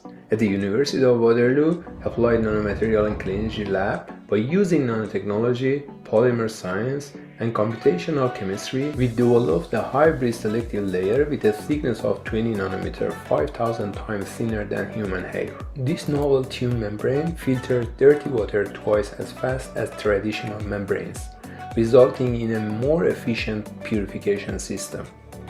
This research significantly contributes to the achievement of the Sustainable and Development Goals for clean water and sanitation and other cross-cutting themes. L'échographie est une méthode d'imagerie médicale qui utilise des ultrasons, soit des sons inaudibles pour l'humain. Pour produire une image, on émet des ultrasons avec une sonde, puis on mesure la réflexion produite à la rencontre d'un obstacle, comme un visage. Toutefois, la qualité de l'image produite n'est pas toujours optimale, car elle dépend grandement de la sonde utilisée. En effet, plus notre sonde a de transducteurs pour émettre et mesurer les ultrasons, plus on pourra construire une image de qualité au détriment de la vitesse de calcul. Comme solution, le CRASH travaille à développer une sonde échographique munie d'un masque de codage, ce qui permet de déguiser la sonde en une sonde qui a plus de transducteurs. En fait, un masque de codage est une lentille à la surface très irrégulière qui déforme les ultrasons et enrichit le signal mesuré. Cela permet de réduire le nombre de transducteurs pour produire rapidement une belle image. Différentes formes de masques de codage pourraient même servir à élargir le champ de vision de la sonde, un autre effet des masques de codage qui aide la santé des humains et réduit les inégalités médicales conformément aux ODD de l'ONU. Les forêts canadiennes vont faire face à beaucoup de problèmes. Il va y avoir plus de feux de forêt, plus de sécheresse, mais aussi des épidémies et des espèces invasives. Et tout ça risque de réduire leur fonction importante pour la planète. Il y a peut-être une chance de les aider à s'y préparer. C'est le but des recherches menées par notre équipe à l'Université du Québec à Montréal. Notre mission, c'est de regarder si on peut diversifier les forêts par l'aménagement forestier et voir si cela peut préserver leurs fonctions dans un futur incertain. Pour ça, on utilise des modèles informatiques de pointe pour prédire comment les forêts vont évoluer. On varie la manière dont on les gère, le climat, et on leur fait subir des catastrophes pour voir comment leurs fonctions perdurent dans ces différents scénarios. On simule au total 4 millions d'hectares de forêts québécoises dans 240 simulations différentes. Un travail de titan réalisé par les superordinateurs canadiens accessibles aux chercheurs. Il y a de l'espoir dans la lutte contre les changements climatiques. Mais on doit préparer les forêts à un monde qui va changer. You've probably heard of HIV, a virus that leads to a dangerous weakening of the immune system called AIDS. And while there are effective treatments against this infection, there is still no cure because HIV can lay dormant for years and cells infected with a dormant virus are not eliminated by anti-AIDS medication because they look just like healthy cells. The problem with dormant viruses is that they can wake up if treatment is interrupted and cause irreparable damage to the immune system. HIV becomes dormant through different mechanisms, one of which involves a pause in its production. I'm studying the possibility of awakening dormant HIV by overcoming this pause with the help of the hepatitis delta virus, or HDV. HDV produces a small protein that has shown very promising results in overcoming this pause in production when used on dormant-like HIV in the lab. By awakening dormant HIV with this HDV protein, or a similar compound, we aim to make the healthy-looking infected cells finally be recognized as infected and eliminated by the anti-AIDS drugs. Ammonia. Today, ammonia is one of the most important chemicals in Canada and the world because of its use in many sectors, but most of all, fertilizers, which are vital to much of the food we eat. Furthermore, ammonia is of interest as an energy storage by itself or as an energy carrier for hydrogen. This is valuable as there's a necessity for better energy storage options in a cleaner future. Ammonia is produced by combining hydrogen and nitrogen. However, the overall process generates a lot of greenhouse gases because the hydrogen is often produced using fossil fuels. To help Canada's efforts to meet the UN Sustainable Development Goal of taking urgent action to combat climate change and its impacts, my research alongside the Greener Production Group at the University of Waterloo will be about greener ammonia production. This research aims to help reduce greenhouse gas emissions which are connected to climate change. I'll be performing a cost-benefit analysis on the greener ammonia production alternatives, such as carbon capture systems and electrolysis. I will be using both engineering and economics techniques. The output of my research would be a suggestion on what Canada's ammonia production and industry should look like in the future. Part of UN Sustainability Goal 3 aims to promote mental health and well-being. The COVID-19 pandemic and the social isolation it caused have highlighted the important role that social bonds play in our mental health. In our lab, we examine the neural pathways and mechanisms that enable us to form social bonds by studying pair bonding in zebra finches. Zebra finches are songbirds that form lifelong pair bonds which can be expressed as a preference for their mate's song. These preferences are partly mediated by dopamine neurons, which are also known to play a role in pleasure, motivation, and learning. These neurons send specific signals to higher-order sensory processing areas in the brain that are important for memory, recognition, and preference. Our lab's current research focuses on the role that dopamine neurons play in the formation of a female's preference for their mate song and the consequences if these signals are lost. Our findings will shed light on the role that dopamine plays in forming preferences in order to understand the underlying neural mechanisms that define social bonds, ensuring better mental health and promoting well-being for all ages.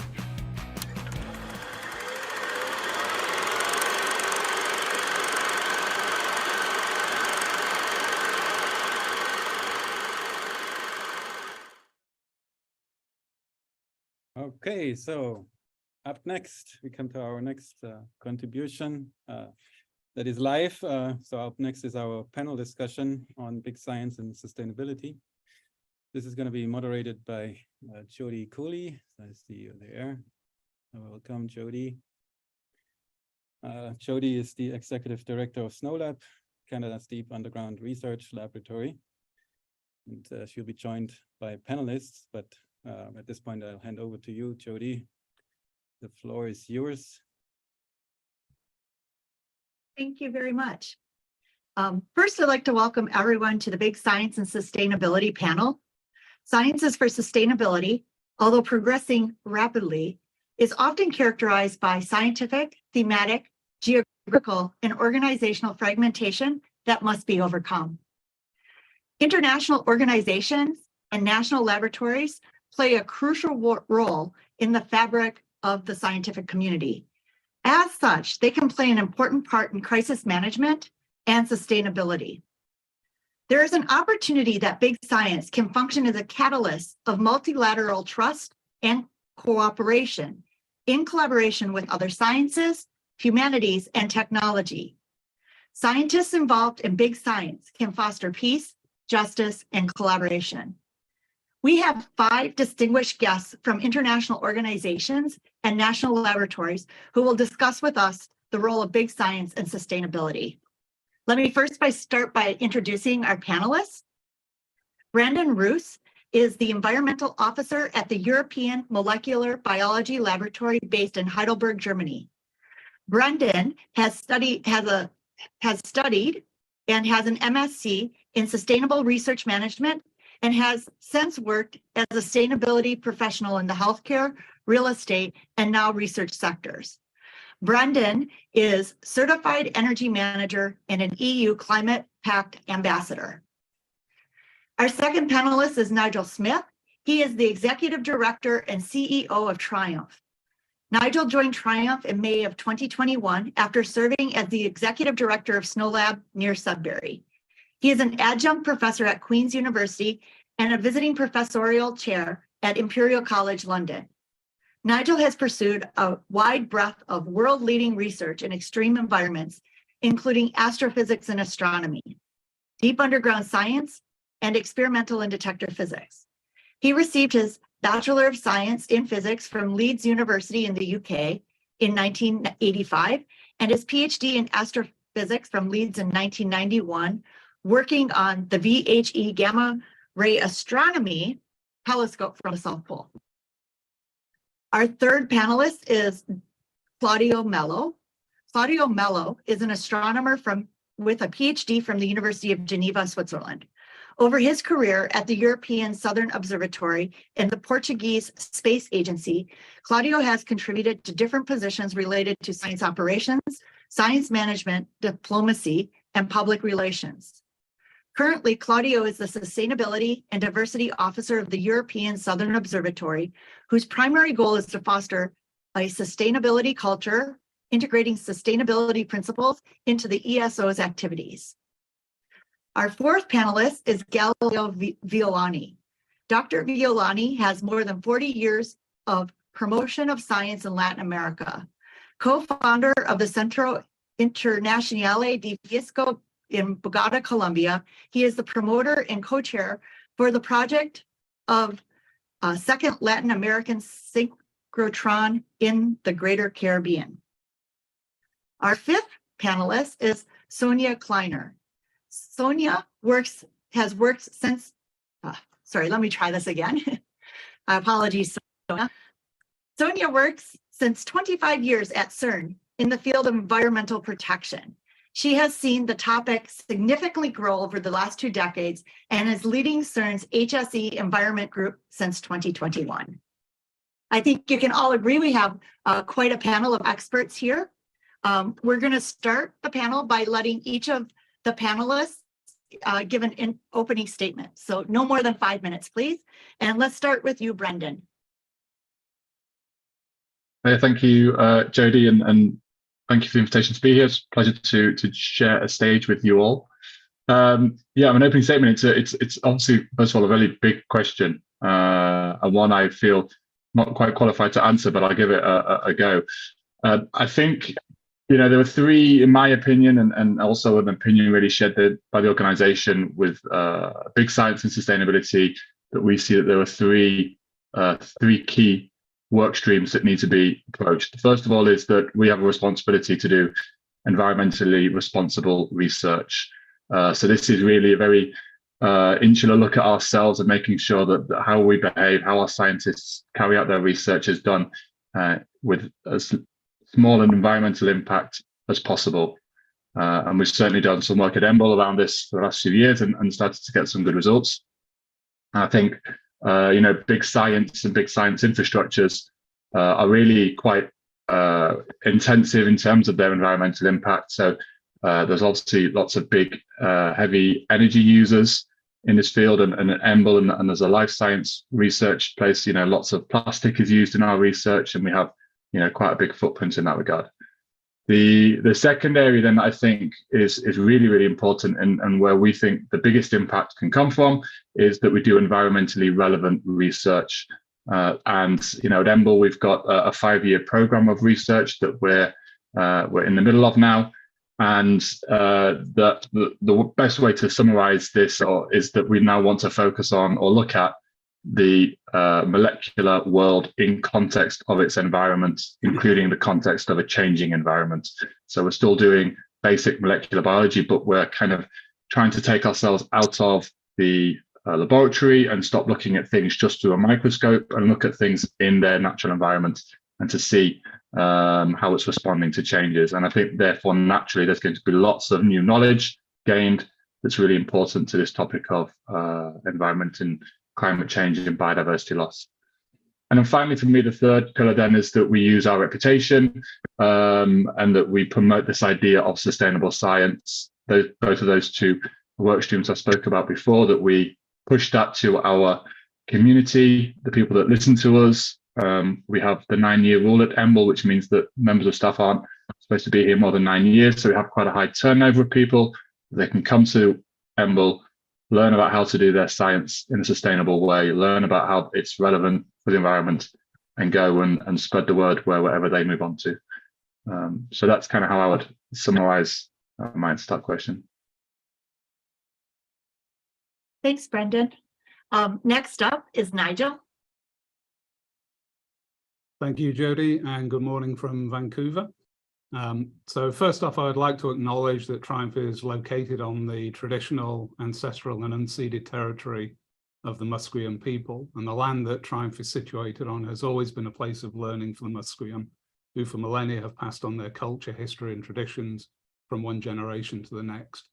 And Triumph tries to fulfill that same expectation by taking the information that we have and translating it both for consumption more widely across community, but as in the discussion that we're having today, translating it into innovation and sustainability goals. So a little bit of background about Triumph. Triumph has been, was founded in 1968. The Tri in Triumph is for 3 local universities in Vancouver who were interested at the time in nuclear physics. And they built an accelerator complex that started operation early in the 1970s. It's a 500 MeV cyclotron, which means that we accelerate particles to about 3/4 the speed of light.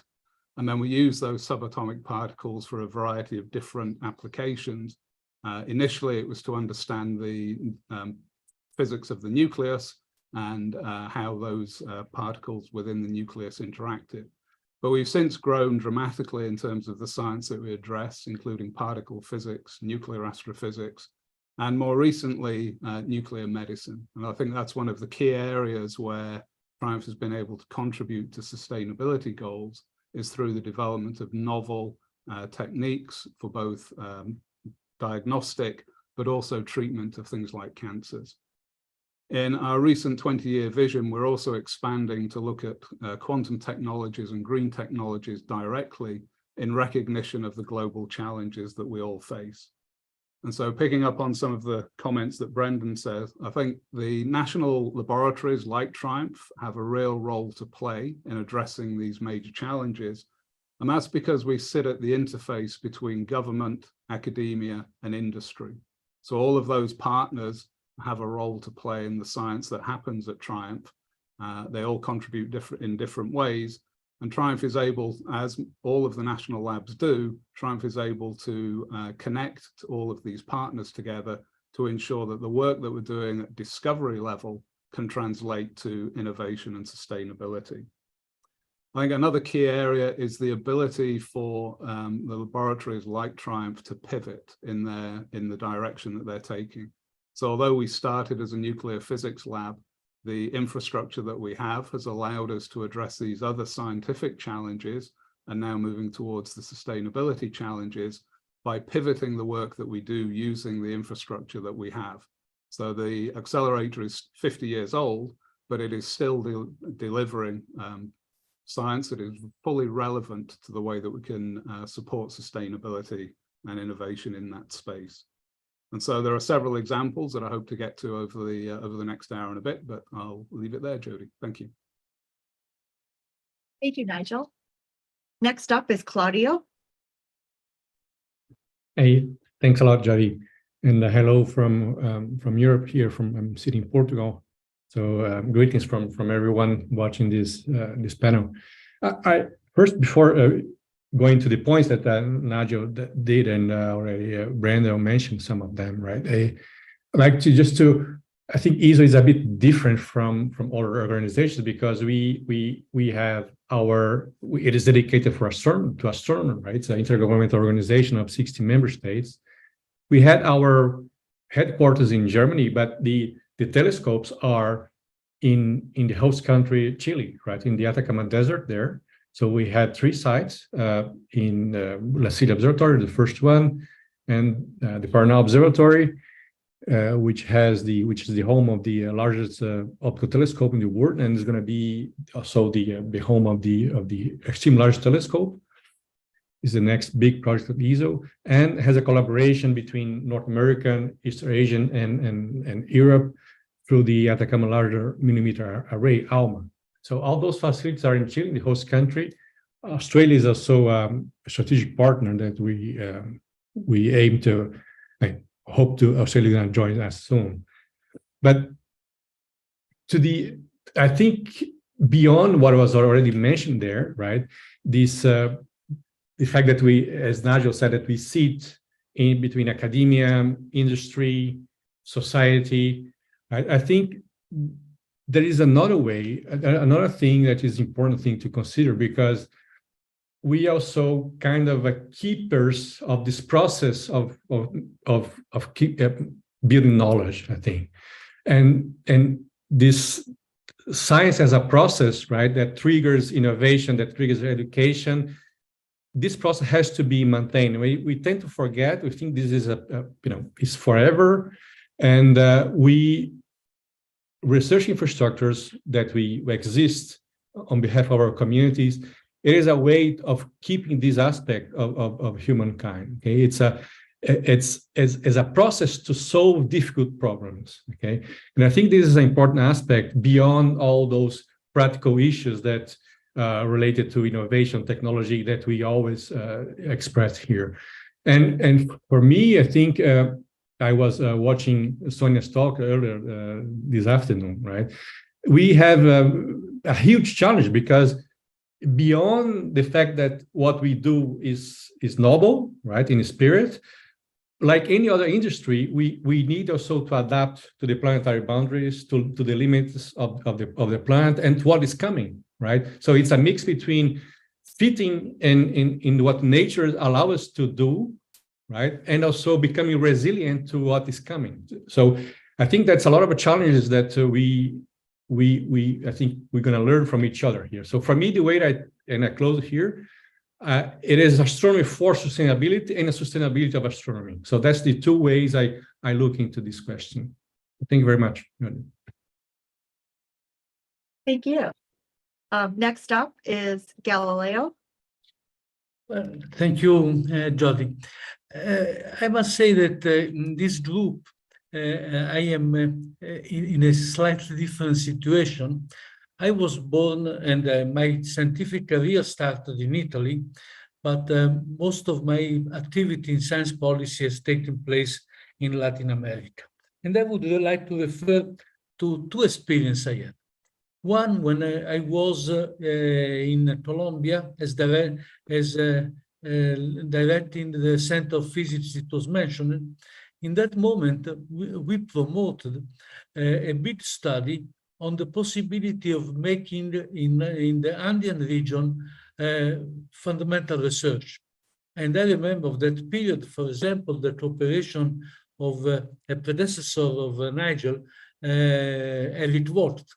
In fact, we also had a meeting, a triumph, many years ago on that.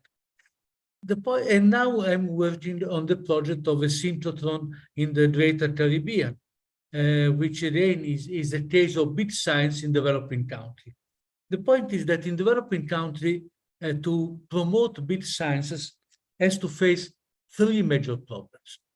One is obvious, the problem of financing. If one looks at the financing of science in Latin America, the average is 0.6% of GNP. Yes, but it's an average which is poisoned. It's poisoned by the fact that in Brazil is above 1%, and they have 200 millions. So, whereas the rest of Latin America may be as low as 0.04% in Guatemala. So this is the first problem. This little money. Second, there's the variant of the problem of little money is that basic science is not seen as a priority, whereas politicians prefer to look at two things. Now the mantra is innovation, but they forget, they forget that innovation without technology is nonsense, and technology without big science is impossible. Without basic science is impossible. And then, so again, this is a cultural problem which is not minor. And finally, the third problem is the problem that, given the first problem and given the second, big science has to fight with another mantra, the cost of opportunity. They will tell you, look, but we have so many problems which are much more important and much more urgent than this. And for example, just today, I had a meeting about the synchrotron project. And I was explaining, for example, look, in the case for most of the applications of a synchrotron are fundamental for the problems you have. But it is not an easy job. Thank you. Thank you, Galileo. And last, not least, Sonia. Yeah, hello to everyone. I'm very pleased to be part of this panel, and I'm also impressed about the panelists that are around me. So, yeah, as Jody mentioned, I joined CERN 25 years ago, and actually I work still in the field of environmental protection at CERN since 25 years. And I have really seen a change, I would say, of behave, but also of way of managing activities within CERN since 2016, when Fabiola Gianotti was nominated Director General. She, let's say, at a very early stage of her mandate, came, I would say, with a real vision, saying that CERN should become a role model for an environmentally aware research laboratory. And since that time, we really make some efforts to turn this, let's say, vision into actions. And that this somehow is now embedded in also, I would say, the culture of the organization. Yeah, CERN has really 3 lines of actions in matters of environment and sustainability. And this is fully based on the update of the European strategy of particle physics that took place in June 2020. So it's really focusing on minimizing the impact of the laboratory, considering current activities. Then it's focusing on energy savings, energy reuse. And the last point is a bit, I would say, new for the organization. It's really to identify and develop technologies that can help society to mitigate its environmental impact. This is, I would say, is not in the core mission of CERN to develop technologies for this. And this somehow needs a change also of thinking and considering, I would say, the physics that is made, the engineering that is made. So all this evolution since the last 2 decades was very, very interesting. And yeah, you are certainly aware CERN is also preparing the future beyond the high luminosity LHC. And it is a real challenge because we are all aware that environment and sustainability is now a crucial aspect and will be a criteria for decision. Thank you. Thank you all. So I have a series of questions, and we aren't going to probably get through all of them. So I'll probably pick and choose my questions. And then if we end up on a topic that is interesting, we'll explore it further. And basically, so this is a bit of a large panel. So I'm going to pick somebody to start answering the question. But if there is a follow-up by anybody else on the panel, just kind of speak up. And I think there's enough room that we can have, several answers for each question. But probably because of the size of the panel, not every one of you will get to answer every single question I ask, just because of time limitations. So I'm going to start sort of with a bigger picture and then maybe move down into some specifics. But the first question is what special role can big science play in crisis management and sustainability? And I think I'm going to start this question off with you, Brendan, since that is an area of your expertise. Well, I think the special role in one type context, when talking about a response into a crisis, obviously we've had one very recently with COVID, and what sort of an organization like EMBL can actually bring is if a lot of people in big science suddenly focus on one single topic, actually the results that can come from the back of that are amazing. And I think that COVID and the response that came from that, the development of vaccines, the tracking of data and everything really showed the power that these organizations, big science, can have when actually there's a single issue that we all need to focus on. And then it finishes and everybody kind of scatters away again and looks at their own thing. But I think it's the diversity of thought. EMBL's got almost 100 nationalities just in itself. There's a huge diversity of thought, so many backgrounds, and the technology is all ready to go, and people are kind of used to working with each other.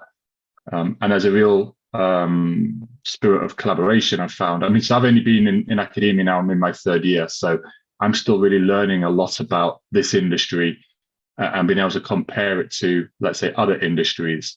And really it's that level of collaboration that I see between organizations really stands out to me. And I think the COVID response was really, for me, unbelievable to kind of take a step back, being new to the organization, working from home, but just seeing this machine go into action and deliver such amazing results so quickly. Thank you. Nigel, I see your hand up. Thanks, Jody. I think just following on what Brendan was saying, I think this goes back to partly my comment about the ability to pivot and bring capabilities and infrastructure to bear that have been developed for basic science.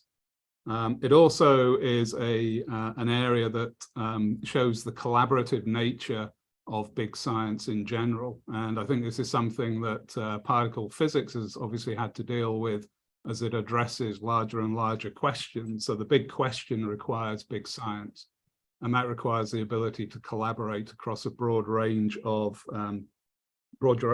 countries, expertise, and disciplines. And an example which picks up on Brendan's comment about COVID is the development of a new type of ventilator was undertaken by several of the labs in Canada. So Triumph and Snow Lab, the Canadian nuclear labs at Chalk River, were inspired by a dark matter experiment that used pressure systems to manage liquid and gaseous argon to look for dark matter interactions. But there was a realization by one of the researchers in Italy at the time, Cristiano Galbiati, that you could use these techniques to build a ventilator using a relatively old approach that was developed in the 50s. And within 3 months, a team had got together. We had obviously no idea about ventilators, getting it through medical approval. But within 3 months, we pulled the team together. We developed the ventilator and got the prototype approved by Health Canada for use in hospitals, and subsequently over 6,500 were actually built. And that to me demonstrates all of the points that Brendan was referencing, that you need the expertise, you need the ability to collaborate, you need that vision, and you need that very clear question that you're trying to address. And they're things that Big Science generally has already got in place. So I think the labs, Big Science, the infrastructure, that ability to pivot should stand it as in very good stead as we address some of the other grand challenges which are coming up. Thank you. Thank you, Nigel. Would anybody else like to respond to that question before I move on to my next?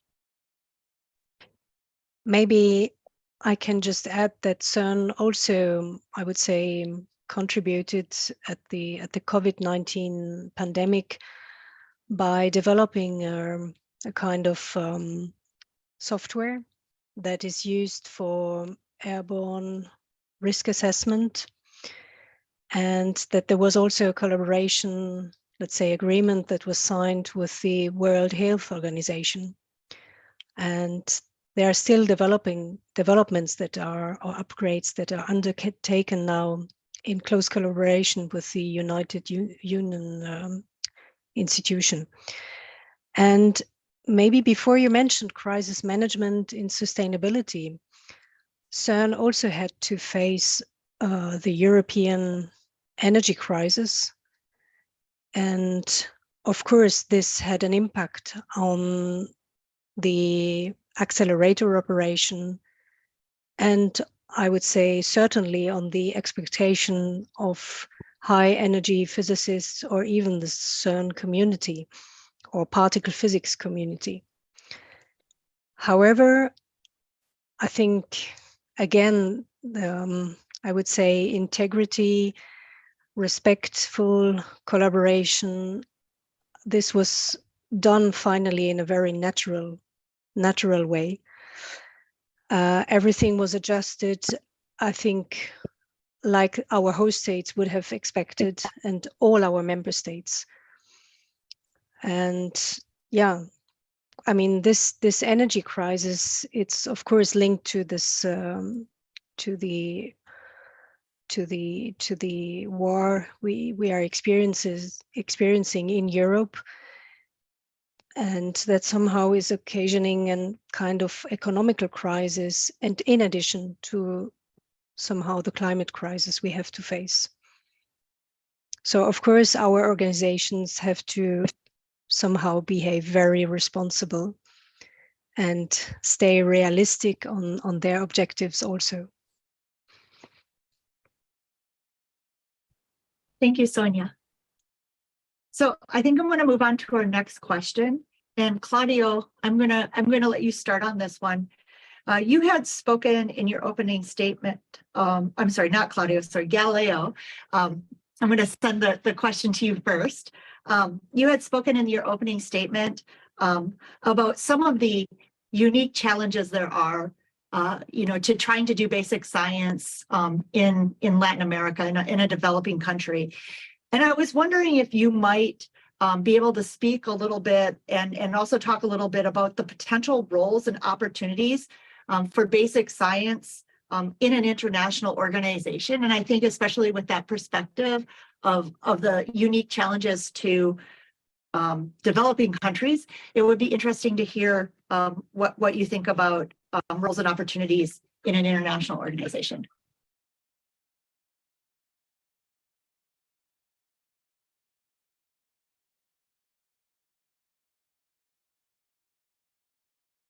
Oh, well, I don't know if you expect that I add something more about what I already said, but certainly I would say that the role of a big institution, I already mentioned the case of the support coming to us from for example, for the project of fundamental physics from two institutions. One was Triumph in Canada, and the other was ICTP in Trieste, very different. But this is part of a general problem. The problem that, in a sense, big institutions provide to us a model of collaboration, of working, which is essential in our place in order to unite strength between different countries. I mean, the model of working can be reproduced as important for us. However, they are also very important, for example, for the training of people.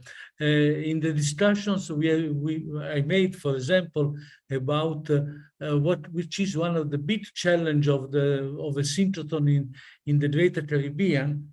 The big challenge is twofold. One is the training of the users, and for this, for example, we count directly on the capacity of, for example, I had some conversation with the people of Saskatoon. We have programs of this sort, but also there is a problem of certain expertise for the machine, expertise for this, which are not existent in the country. Of course, we must create this expertise, but without a big organization, we cannot do that. And then again, there's also other organizations which are not present here. I'm referring to organizations of the United Nations, which are essential to give what I would say is the political support to this idea. I mean, if we want to say that this basic science, the big science must be accessible really in an inclusive way everywhere, this cannot be done without also an external injection from the big organization, scientific and political and intergovernmental. Thank you. Yeah, go ahead. Is that Claudio? Sorry. Yeah, that's me. Yeah. Okay, I just want to make sure that Yeah. I thought I saw your hand up. Yes. Yeah, I'd like to add on what Galileo just said. You know, I think the beauty of research organizations, Mike, is that they are keepers of this virtuous circle of science, right? That you start with a problem and you don't know how to solve it. You need to create something, probably to develop some algorithm of machine or technology, and you solve that thing, but then you open up 10 other questions in the meantime, you train people, you educate, you do outreach, and that goes on, right? And again, we interface with community, with industry, with academia. So as far as a country, if you have a vision for the country, right, and if of course, if you're make a parallel with the Maslow pyramid, right? If you are in the very low level of the needs, of course, there are many competing priorities there. But if you already have reached a certain level that many countries in Latin America and Brazil, so that's why I'm talking like this, right? And we work with Chile a lot. So once you reach some level where you have already seeds of academia, of industry, that circle already works there, right? What you need is a vision, because this is a long-term process, right? To prioritize things. So we saw that transformation, for instance, in the Chilean astronomical community, right? That multiplied by a factor of 5, not only in terms of numbers in 20 years, but also in quality as well, okay? So the choice was there to say, okay, let's make astronomy a sort of a national identity science, right? And understanding that astronomy is a cross-cutting discipline, okay? And now they use that to other STEM-related areas, for instance, right? So this was part of a long-term strategy that was only possible because ESO is there. Not only ESO, but many other observatories are in Chile. Okay, so for me, this is a very, clear example of how big science and research infrastructure can change the reality of countries. Okay, and no matter if they are already developed countries in Europe or North American or in Latin America, for instance. Thank you.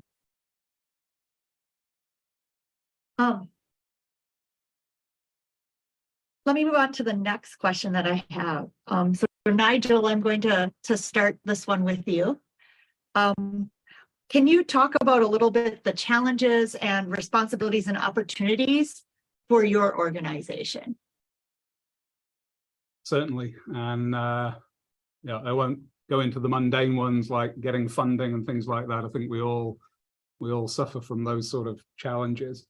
I think in terms of things like the overall direction that we're heading in, ensuring that we as an organization that both supports and drives the community, making sure that we're connected to that community and making sure that we are aligned with the vision and direction that everybody is trying to go in. That then has overlaid on it the requirement, because we are supported from the federal government in Canada, ensuring that the direction that the academic community may want to go through, for instance, who is our core community, we're making sure that the direction that that community wants to go in is aligned with the direction that the government is trying to achieve. And we are, say, supported federally, and so that's viewed very much as one of the responsibilities of the lab, is to ensure that we take the research that we're doing and we translate that into innovations or sustainable developments that align with the direction that the government is trying to go through. So there's been several opportunities that have been exercised, and tomorrow, in the next session, actually, there is a talk from Catherine Hayashi, who's the president and CEO of Triumph Innovations. And Triumph Innovations is the group that takes the basic science, the basic technologies that Triumph develops, and connects them to industry, connects them to the questions that people are trying to address. And so, as examples that might be shown in terms of the opportunity that we have, Triumph has a long tradition of developing detectors and developing sensors for a variety of different radiations. And those detectors can be translated and applied to different areas. So photon sensing, for instance, so the measurement of light, which is something that occurs a lot in the detectors that we develop and we use. Photon sensing is being translated to the ability to monitor for forest fires. Now, that's something that's certainly developing in Canada as the climate changes. I know, Sudbury, you have orange skies at the moment from fires in Quebec. And so there is a benefit in having early warning of things like forest fires. There are many ways of doing this, and one of the connections that we've made recently within British Columbia is to try and translate the photon detection capabilities that we're developing actually for a neutrino detector to the ability to start monitoring for forest fires. Another quick example would be in the same neutrino detector, it uses ultra pure water, and we have developed a mechanism for monitoring that water quality continuously. And this has very clear impact when you're looking at far northern remote communities where the current approach to water monitoring is to send off samples. And so it takes time for those samples to come back. It can take several weeks. Whereas if you have immediate information about water quality, and water is obviously a major issue in many rural communities, if you have immediate information about water quality, that obviously gives you confidence in the water that you're drinking. Both of those came out of basic science. Both of those came out of the drive to understand a subatomic particle called the neutrino, but they have direct implication for some of the challenges that we're facing. So I think from the organizational perspective, the responsibility that we feel is to make sure that we take the discovery-driven science that we're undertaking and understand how we can translate that and connect that to the grand challenges which we see around us. Thank you. Would anyone else like to take a stab at that question? Challenges, responsibilities, and opportunities in your organization. I'll have a go, Jody, and forgive me, but I might kind of bring this down to maybe my level and this role to help EMBL transition to a more sustainable organization. And I think one of the big challenges that I've found since joining and looking at this is where's the motivation? You know, EMBL is fortunate that we have a group of young scientists who kind of demand and have this skills that they want to work for a sustainable, or they want to be sustainable in their day-to-day work. And that's great. And that's what we nurture. And that's what we've used to kind of put the organization down this path. But what I find here compared to maybe the corporate sector and other places is that where's all the external stakeholders kind of demanding this? You know, we don't have shareholders and politicians and our funders aren't demanding this. Grants bodies, not so much. And it's a shame because I think if there was that external pressure, things would actually happen quicker. So that's, I'd say, is one challenge. And the other challenge is maybe one of inertia and mindset, that there's possibly a feeling of within some of the community that a transition to sustainability is either going to be expensive or it might limit kind of freedom and limit research and scientific freedom. So there's a challenge there, but there's an opportunity to show them, you know, just a positive impact that becoming more sustainable has. And actually, in all my experience, and there's loads of papers out there to show that, you know, you will just end up being a better organization, streamlined, saving money, having a more proud workforce, having a better public relation and outreach.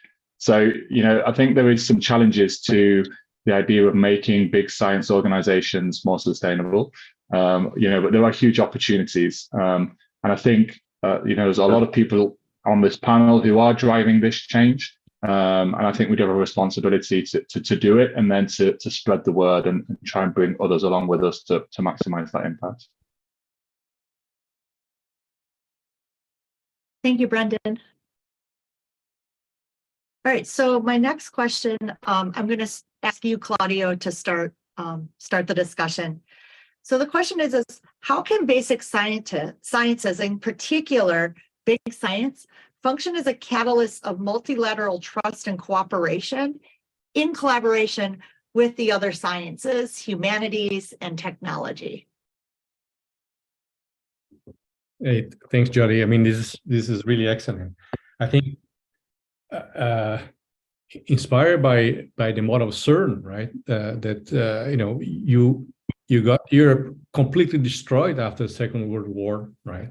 Not only destroyed in terms of you know, of economies and countries, but also and the trust was destroyed, right? The ability to build things together, right, was destroyed. And then you came this brilliant idea, right, of doing something challenging together, right, from scientists and also from politicians that had this vision, right, and this model was put together, and that it was a sort of the DNA of CERN, and also inspired ESO a lot of that. ESO just turned 60, right, and it's inspiring the same idea, right, that those things are so complex, right, that you can only achieve that by collaborating. I mean, that's no way around. You know, cannot, you know, Germany with all its power, economic power, UK, you cannot. You need to collaborate from the financial aspect, but also from the complexity, right? And that comes to the diversity and the diversity of the complexity of the challenge that you have, right? So this is very nice, but when you see what is, after looking back, you have a track record of what humankind can do, and that the model works, when you trust each other, when you overcome those cultural differences that not overcome, but that becomes something that actually empowers you, right? So you see the results in science, you see the results in technology, you see that we address things like, is there life outside Earth, for instance, right? You see how the universe starts. We look for particles. So those things are difficult and maybe philosophical in some way, but they have a very practical side in terms of what we know of industry, computing, mathematics, methods, etc. But it has this beauty of creating a common goal. Okay, and that is priceless, especially now where those challenges are that scale. Right. I think this is a thing that everyone. When I was in Chile, I took. I was hosting many ambassadors and politicians coming to visit the observatory because that's what they want to see, right? And you can watch thousands of videos and pictures, but once you are there and see, wow, right, this is what we can do when we work together. That's priceless, and we need to cultivate this. There was a second question, right? I don't know. Sorry, I got excited. No, it was one just really long question. So I think you hit it all. So I have multiple hands for this question. So I'm going to go to Galileo first, and then Nigel. I saw your hand as well. Galileo. Well, I wanted to return to the matter of the importance of the collaboration. It is clear that it's very easy to mention the case of CERN, which was created after a tremendous war. It is very easy to quote the example of Sesame, a collaboration in which stay together countries like the Palestinian Authority, Israel, Turkey, Greece, and I remember I was in one of the first meetings for Sesame, Armenia, with a history behind which is terrible. But the point is that in our region, the situation is more complicated because there are not only the problem between the actors, which already sometimes exist, but also our region is a region which, from many points of view, depends on others. So when you consider that, for example, let's take the case of COVID, which was mentioned before by Nigel. What has meant in COVID in Latin America has been a battlefield between United States and the advanced and the European big pharmaceutical, which did not comply with commitments about vaccines, and for example, China, who gave the vaccines to our countries. So even when we wanted to say, it's a very in the Great Caribbean, a scientific project without Cuba is inconceivable. Cuba is probably one of the most developed countries, but in that moment you must have a number of consideration to balance in which to avoid that the presence of one country is rejected to another, not because of actual problem between them, but because their reference outside the region are different. So we have certain peculiarities which must be taken into account. We cannot simply say, yes, it is not, the case is not identical. I repeat, the case of Sesame is clear. In the case of Sesame, even if nobody would compare the conflict between Israel and the Palestinian Authority with what may have happened between Salvador and Honduras. We are on completely different scales. Nevertheless, the fact that, for example, in this moment, Honduras is seen as a dangerous left-wing country, and Guatemala just is, on the contrary, a country very much aligned with the United States, how to treat problem. In this sense, for us, for example, I believe that certain countries which are more neutral are very important for us to have them as supporters. But these are challenges which are very specific. Thank you, Galileo. Nigel, did you still want to do a follow-up? Yeah, thanks, Jody. So I think I'm just picking up on some of the comments already made, but just to reiterate that, to me, that one of the key things that basic science can do is set up the big question. And this can be, as Claudio was saying, this can be a driver for collaboration between many countries, many institutions on a scientific basis. So in some sense, this is like the Trojan horse, where you have a key science question which gets everybody together to really work on that, the problem, build those connections.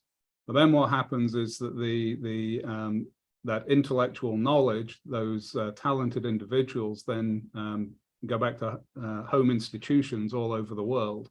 So even if you're working in, say, the CERN model, or the model with an accelerator lab where there is a central base, people come to that central base, to address the question and then disperse and go back to home countries. And so you're actually building a network of very highly qualified individuals across the world.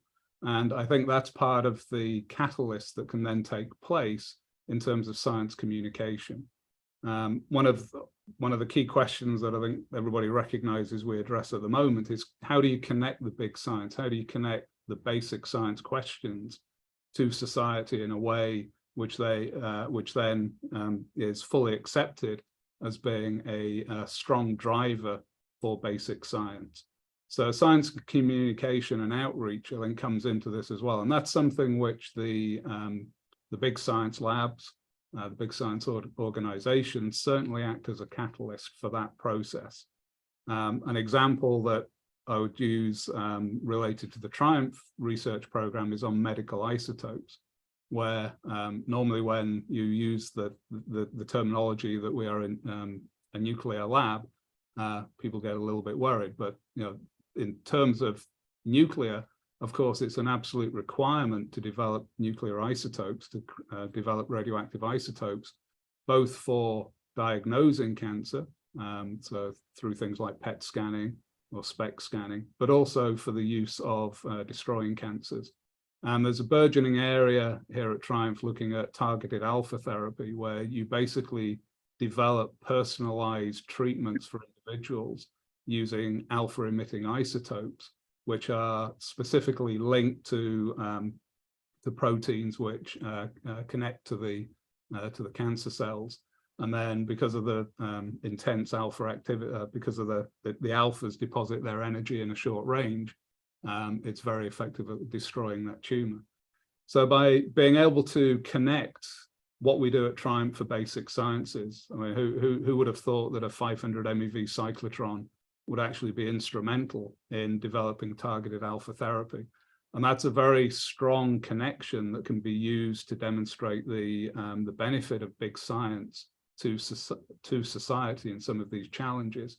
And by doing that, you begin to rebuild, or you begin to build trust in the within society around you. So, we had our local user group representing all of the people who live around the area where we are in Vancouver. They were on site last week. We were describing to them, obviously, all the things that we do here, the way that we make sure it's safe, so there's no issues of them being in the area. And I think that allowed them to really understand what we did and allayed their fears that they're living next to a nuclear facility. And so it's the gateway that you can use, using that big question, connecting the big science through to these societal challenges that we have, and then try and build trust so that people do trust the communications that are coming from the science community and the outreach that's coming from it. That was a bit long. Thanks, Nigel. So my next question is going to be a little bit more I guess, facility focused. And Sonia, I'm going to ask you about this because of your opening statement talking about, CERN's new mandate since they have had their new Director General, Fabiola. How do you see your organization's sort of green mandate fitting into the operational practices at CERN? So at CERN, we ever had a safety policy that was including environmental protection since the beginning. So safety at CERN is always written with a capital S. And I would say CERN had already quite a long-lasting experience with environmental issues because, of course, of the big accelerator infrastructure that was built at the lab time and then the LHC time.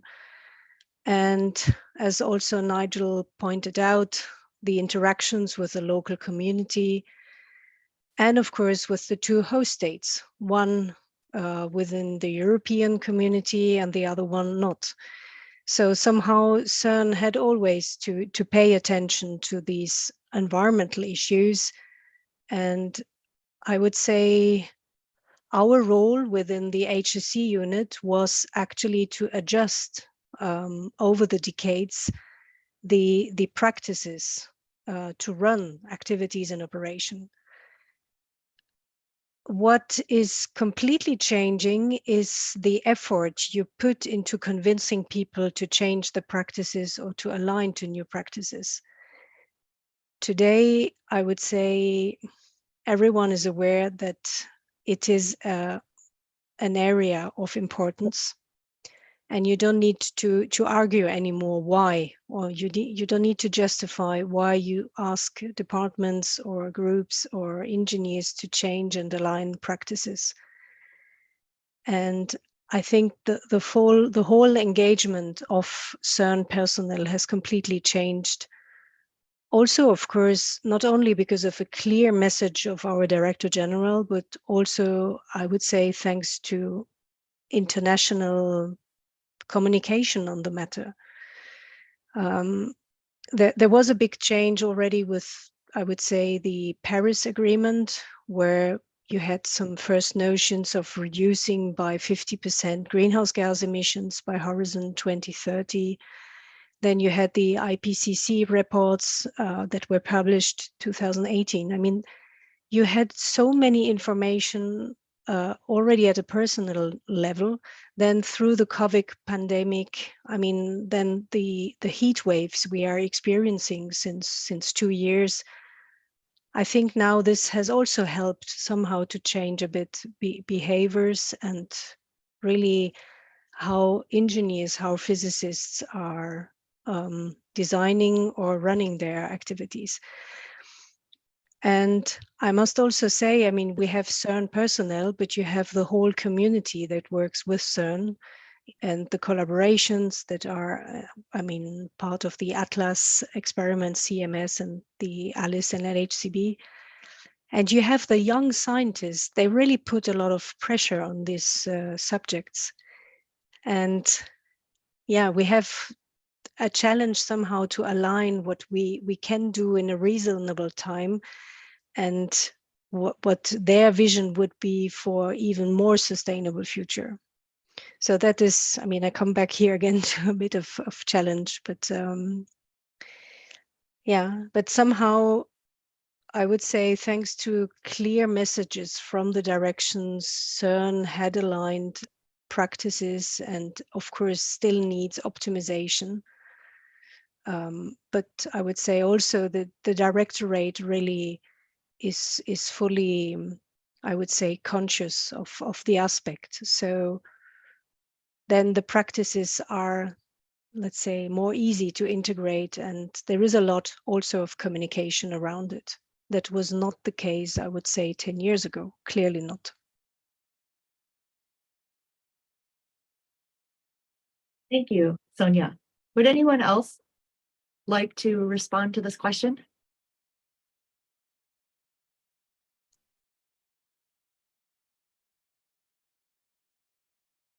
Go ahead, Claudio. Okay, thanks. Just one aspect that Sonia mentioned, that we are in a much earlier stage as compared to CERN, right? We are in the beginning of this transition of this cultural change, right? As Sonia said, so there's no question that this is an important issue, but we still doubt, right? In the sense that, and here I'm not talking about the leadership, but I think about the colleagues. I mean, how are we going to do this? It's not clear how we're going to move from A to B, right? And keep doing what our mission states, right? Which is operate and build the state-of-the-art telescopes, etc. Right? So that is this fear that we're not going to be ESO anymore, right? In this transition, because we have to do other things. So in this aspect, I think it was very important to have a clear statement from the leadership that sustainability and diversity and inclusion, to have a just transition, was put in the ESO values. And now I think this is my job there, right? Is to give some kind of coherence to this plan. How actually to bring those two things together: this sustainability and diversity and inclusion, and the core business of ESO, right? How to make a strategy that cascades down to the processes of the organization and how we do things. And when you buy anything, when you operate your telescope, right? That those things, when you design those things, immediately those aspects are considered, right? Not as a patch, but by design, right? I think that is the stage where we are. This ELT is to be ready, this 39-meter primary mirror telescope, right, which is a gigantic telescope. It's going to be ready in 3 years from now, and it's going to operate all over the century, right? It's expected to have a lifetime of 30, 50 years. So we're going to be on the middle of all these crises, right? Of water, of heat, of climate change, of resource limitation in terms of metals and everything. So we have to think the long term in the way that we plan our operations, our projects, and this is now. So this is a bit the approach that we're coming, but we are starting from the leadership assessment and going to this integration into what we do in our daily business. Galileo, I see you put your hand up, and Nigel, I saw your hand as well. Of course, my comments often are completely different from what you are saying, because I must say, I started making physics in Italy, and I visited CERN, and so in my past there is an experience similar to yours, but it's very different when one works in this country, because in a sense, the certain problems we have are problems with the society, but in a different sense. For example, I would mention just two problems. One is the problem of inclusion. Inclusion in regions like this has a different meaning than in the rest of the world. For example, the problem of the gender inclusion is not very important. It's not so important because if we look at UNESCO, the last UNESCO report, you find that Latin America is the second region where women scientists in percentage of women scientists is just second to the southern East Europe. Of course, this does not mean that they reach the top position. So, ladies, I know that this is another problem of ladies in science, but at level of access to science, they have more or less they have the same opportunities as men, but the big social difference, the big difference between the capital and the certain towns which are very isolated and so means that inclusion is a dream for many people. And so this is a problem we have to face when we advocate for science. What is the possibility of a young guy or a young girl born at the border between IT and but not so to say in Haiti, and Dominican Republic to be identified. Exists some system for this, but then there are no mechanisms to keep them in the path until the development of their capacity. But then there's also another thing. When we advocate for certain advanced science, we are aware that the risk of brain drain is high. Let's take again the example of the synchrotron. I remember I was 3 months ago, 4 months ago, I was in Brazil, in Campinas, and I was talking with Harry Westphal. And Harry was mentioning to me, but you know, Leo, what happens for us is that we have a very big turnover because the expertise we are building are such that for these people, the demand from industries in advanced countries or even from other synchrotrons which may offer better conditions of work are very important. And better conditions in this case are not related to the level of the synchrotron of research. Campinas is one of the 3 synchrotron, 4th-generation synchrotron in the world. So is on the contrary the fact that if he goes to Sweden, which is also a 4th-generation synchrotron, most probably the economical conditions are completely different. So, you know, really, these are problems we have to face in our connection with the society, that we must prepare people which in a way which is inclusive, and this is clear, and on the contrary, we must be aware that we must prepare more people because a certain amount of losses is unavoidable, and we cannot fight against this threat which is unavoidable, but is something which is a challenge for us. Thank you. Thank you, Galileo. So Nigel, I saw that you had your hand up, but based on the amount of time we have left, I think this is a good point to pivot to a slightly different topic. So we've been discussing quite a bit of change, and I think actually the previous discussion actually naturally leads to the idea that, you know, if we want this change to happen, it involves people. And so I want to focus a little bit more on people. I think we all agree that a quality education, along with the concepts of diversity, equity, inclusivity, that these are the cornerstones needed to facilitate any change in any large organization and in strong institutions. And so, especially nowadays, when we think about diversity, we think a lot about also including inclusivity. We talk about equity a lot. So equity, diversity, and inclusivity. And so I'm wondering if you would just kind of briefly describe for us what your definition of equity, diversity, and inclusivity might be, and talk a bit about what that might mean to your organization. And I thought that this would be a good question to start with Claudio.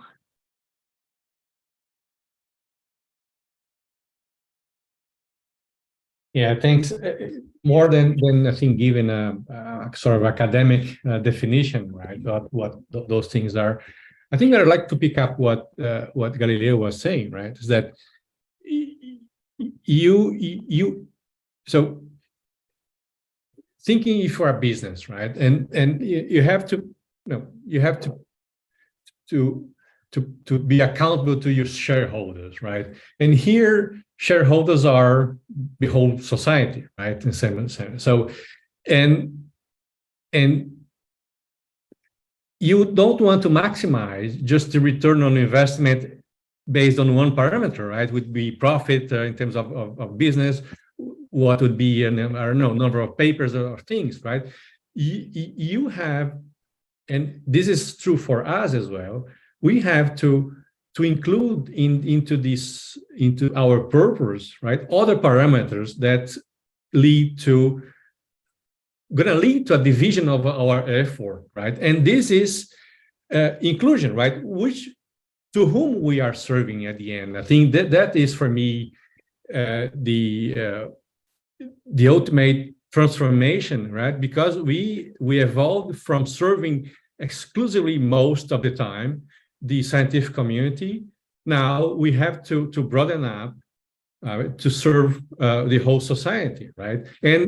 And I think we are still learning into this process, and not to be too arrogant to say that we're going to do this alone, right? Partnerships here are key here. Okay, we do what we do best, which is again doing big science. We do our outreach and education program, but we have to rely on the communities, on the schools. I was watching the other talk, right, with the teachers projects, this kind of thing, right? That only through this alliance science becomes inclusive, and then we reach this level of inclusivity, right? That we want, right? And science becomes a tool for prosperity. I think that is the ultimate goal that we want, and this is going to be needed, right? Because as we're going to have other priorities as civilization, right, in this coming century, we're going to go also from this scrutiny, from this triage from society, right? So we need to be prepared also from this aspect, right? That has an emotional link beyond the again, the applications. Have this emotional link of that we give this sense of purpose, right, to the community. Right? I think so. That is how I see diversity and inclusion, and this is key on open up. Okay, make an effort to go and talk and to address those diverse group of stakeholders that we don't do because it is hard, right?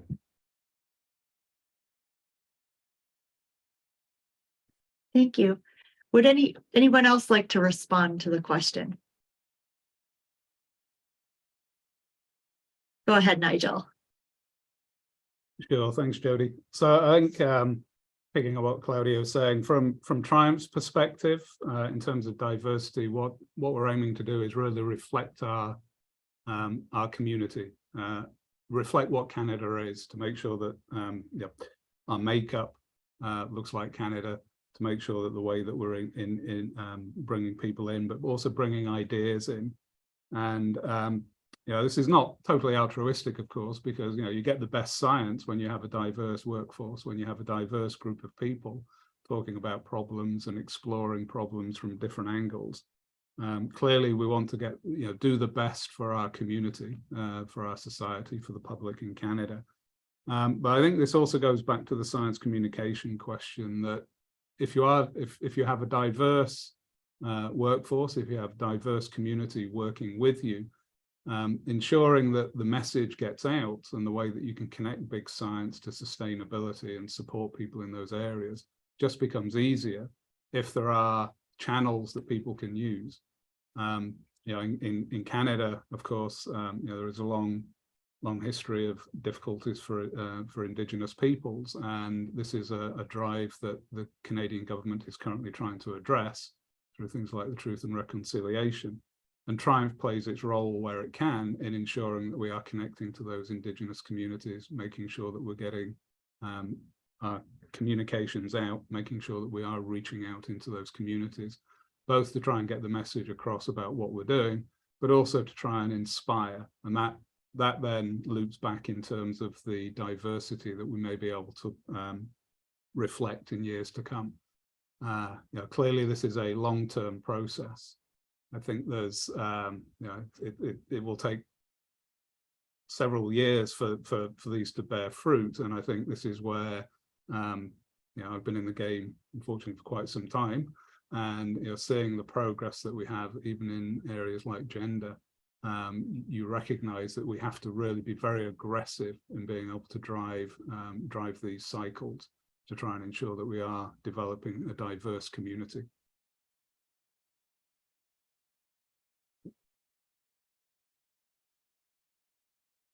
Please go ahead, Tanya.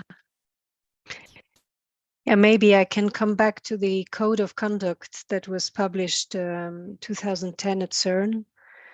So I would say, in the spirit of furthering excellence at CERN, this has, I mean, the organization has five values. It's integrity, commitment, professionalism, creativity, and diversity. And what you have mentioned here, diversity, equity, inclusivity, somehow sounds like the basics for respect. I mean, this is how somehow the CERN code of conduct is built on this principle of respect. And it highlights respect for others, respect for the organization, but also for the mission of the organization. And somehow then all is linked. That you have a safe workplace or respectful workplace where you can, let's say, bring the best out of you. You are supported, everything is done in a more collaborative way, and it's a pleasant working environment. So when you read the CERN code of conduct, I think everyone would easily adhere. But of course, then in a daily life, yeah, you would like sometimes to remind to colleagues that there is a code of conduct. However, what inspires me, these notions, it's really, I mean, respectful working environment, collaboration. So, and I guess this is also how it was built up at CERN. Thank you, Sonia. Galileo. I would like to say that I might have given the impression that there are many difficulties and so, and many challenges, but there are two basic points which I would underscore, and namely, first of all, that there are certain problems for which science does not have any alternative, and it is the overcoming of inequalities in a country. I mean, inequalities exist. So it may be difficult to use science to overcome them, but they must be overcome, and science is extremely useful for this purpose. And second, and this is also true for inequalities between countries, of course. And second, that just going to thinking about countries, I would like to remember a sentence said by the first president of Costa Rica. The first president of Costa Rica said that freedom without education is an illusion. But this was said about 200 years ago.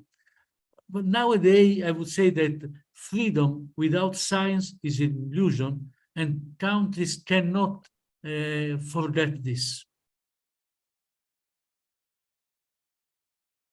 Thank you, Galileo. So I want to build off of this last question because I think we're kind of touching on it a little bit, but would anybody on the panel be able to discuss some outcomes that their organization has realized from diversity initiatives or best practices? Could anyone on the panel, point to some specific examples within their organization? I think it's always good to have a little positive going on. So Nigel, I see you smiling, so I'm going to, I will pick on you first. So I think maybe referencing in terms of the comment I was making about Indigenous peoples, I think the collaboration that we've developed with northern communities around water quality and monitoring of water quality was actually driven by that strong engagement in terms of the need, but also with the Indigenous communities that we connected with and connected with us on that project. So I think that's an illustration where the diversity, reaching out, looking for that diverse community to connect to, really helped frame what the question was, and is helping frame the challenge that we're trying to address in terms of the technology that is being developed at the moment. And so that translation, it shows that translation from basic science through the development of a diverse community that we're working with to resolve a specific problem that community was facing.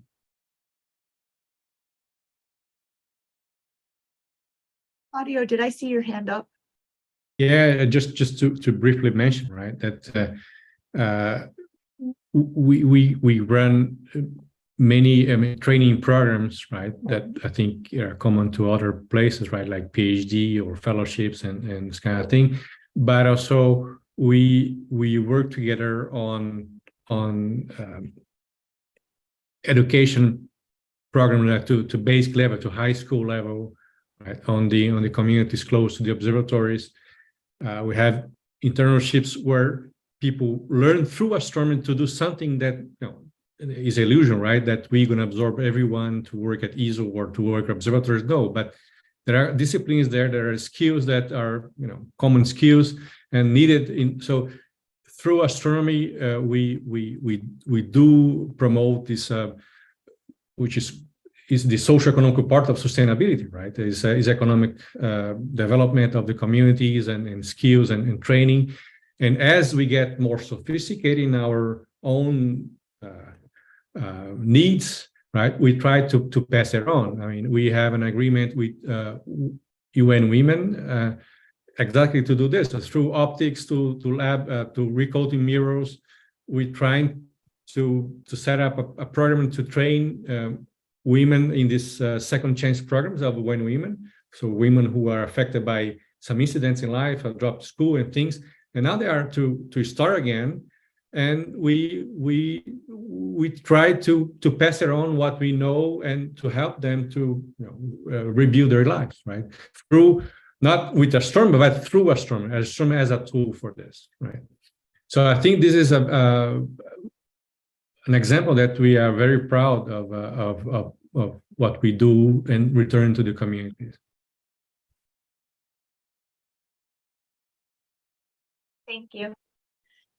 So now let me kind of, so we just talked about some of the positive things that have been coming out from your organizations, which is great. But I think it's also important to kind of review, some of the challenges and how it is that we might overcome those challenges. So maybe we can learn from each other. So can you talk about where you have experienced the most resistance to equity, diversity, and inclusivity initiatives? Maybe a time or a place or a situation, and then talk a little bit about how you responded to that. I will leave this as an open question to the first person who raises their hand gets to address it first.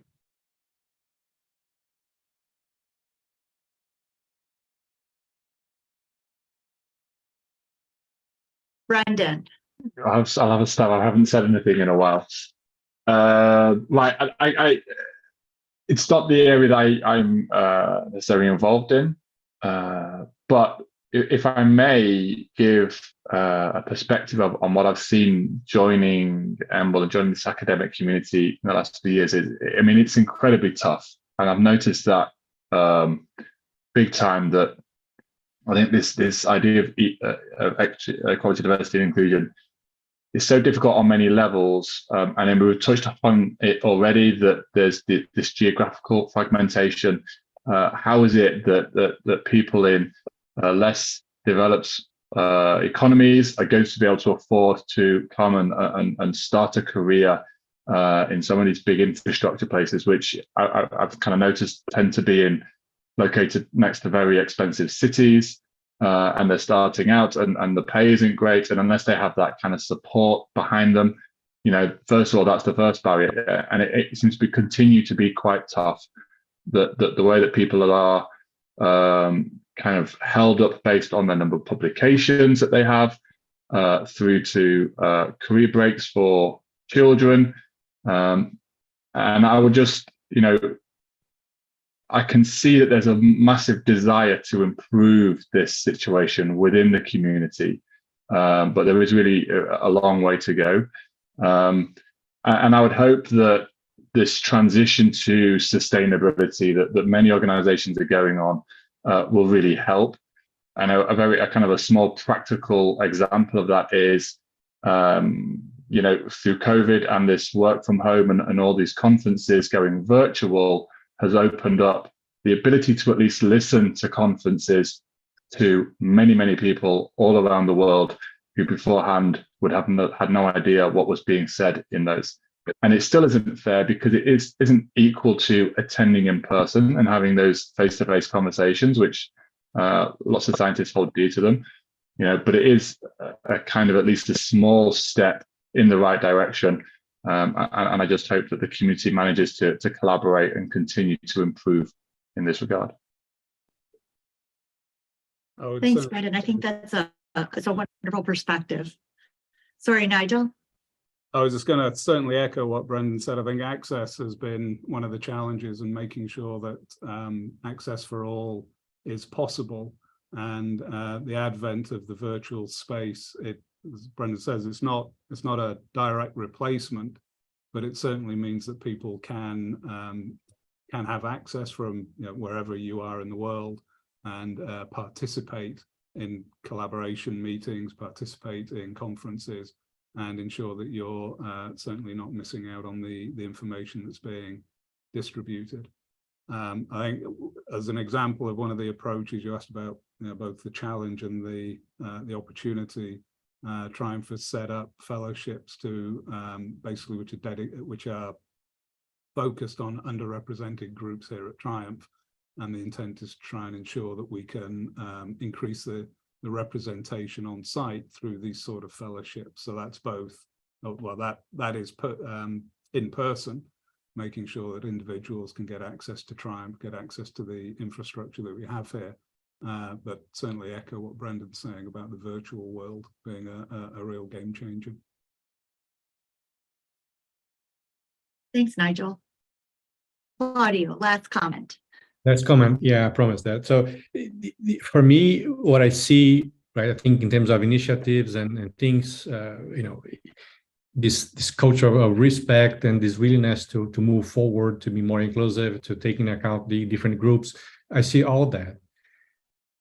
We don't know how to talk to each other, okay? And this is, for me, a big thing, okay? I mean, empathy, listen to each other. I think there's a huge gap there, and which is in the basis of many of the conflicts that we see, not big conflicts, but just the you know, a barrier to be more inclusive, to embrace each other, as Sonia said, to make us feel good at the workplace, right? So it's the ability to talk to each other, but talk from the heart, right? And this is a huge transformation that you have to go through if you really want to become an inclusive place. Okay, and that's what I see from my perspective. Thank you so much. So I think we now have a minute left, and so I'm going to take that minute to make some closing remarks on of my own opinions and what I have been seeing, and try to summarize the panel quite quickly. I think this was a really great discussion, and I think there are a lot of ideas out there, and there are a lot of people who are really trying to make change, and that, you know, the idea of sustainability, being able to be inclusive, this is all something we've been striving for. And the one thing that I have seen in my career is that the next generation of scientists that we are bringing up right now, they really are advocates. They want to do more. They're very interested in science, but they want to see their science do an impact for good. And I think that's really, really great. They want to be engaged from very early on in their career, and they're interested in the topics of sustainability, of equity, diversity, inclusivity. And I think that all gives us a lot of hope for these initiatives that we're all trying to push forward and for the future. So I just wanted to throw that out there and say that I think there is a really great prospects for the future. Thank all of you for your time today. Thank the viewers who are tuning into this panel. And I think that wraps us up for now. Indeed. Thank you very much, Jody, and to all the panelists, really. It was really an inspirational discussion. And yeah, as you summarized, I think you covered a lot of ground here, ranging from many topics, addressing both challenges and opportunities. So yeah, thank you to all of you again. So before moving on to the next talk, we'll watch a short video from the International Year of Basic Science and the Diversity Development, International Year of Basic Science and Sustainable Development. Let me just share this video. Yeah.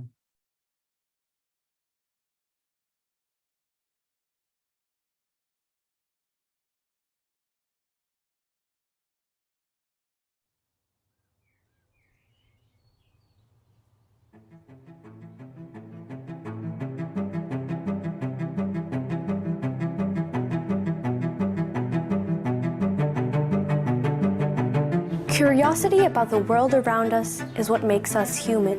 This desire to make sense of the world is the driving force behind fundamental science.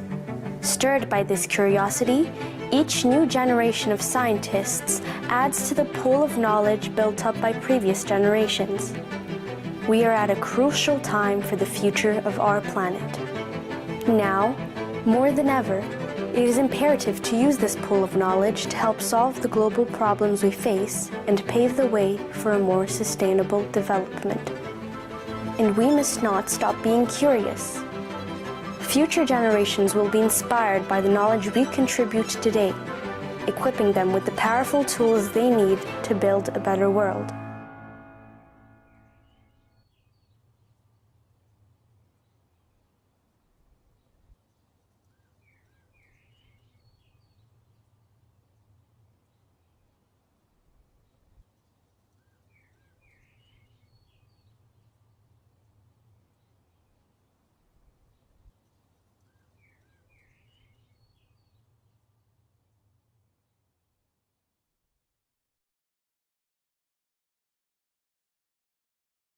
Okay, so our next contribution is a talk by Celia Maria da Costa Ludwig. Celia is a professor at the Materials Research Center at the Federal University of Huey de Fora. She will talk about science as a tool for sustainable development and the reduction of inequalities. Celia is joining us live from Brazil. We're very happy to have you here, and she'll present her talk in Portuguese. Celia, are you ready to share your slides? Yes. Okay, Hello. Bom, boa tarde aí, olá para todos. Eu gostaria de agradecer pelo convite, né, por me chamarem para participar, aproveitar e apresentar o professor Valdemir, que faz parte da equipe, que está aqui com a gente também, que ajuda na produção do material. E eu vou começar a passar a apresentação aqui conversando com vocês, tá? Então, eu queria agradecer a Silvina por ter me indicado, agradecer a todos vocês aí presentes por terem me chamado, tá? Então, muito obrigada. Deixa eu dar uma reduzida, eu acho que eu reduzo aqui.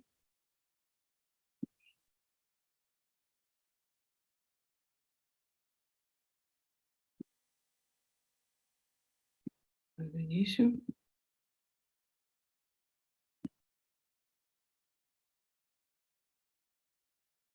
Compartilhar a tela.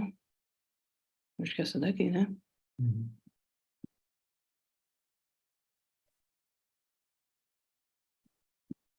Estão vendo a minha tela?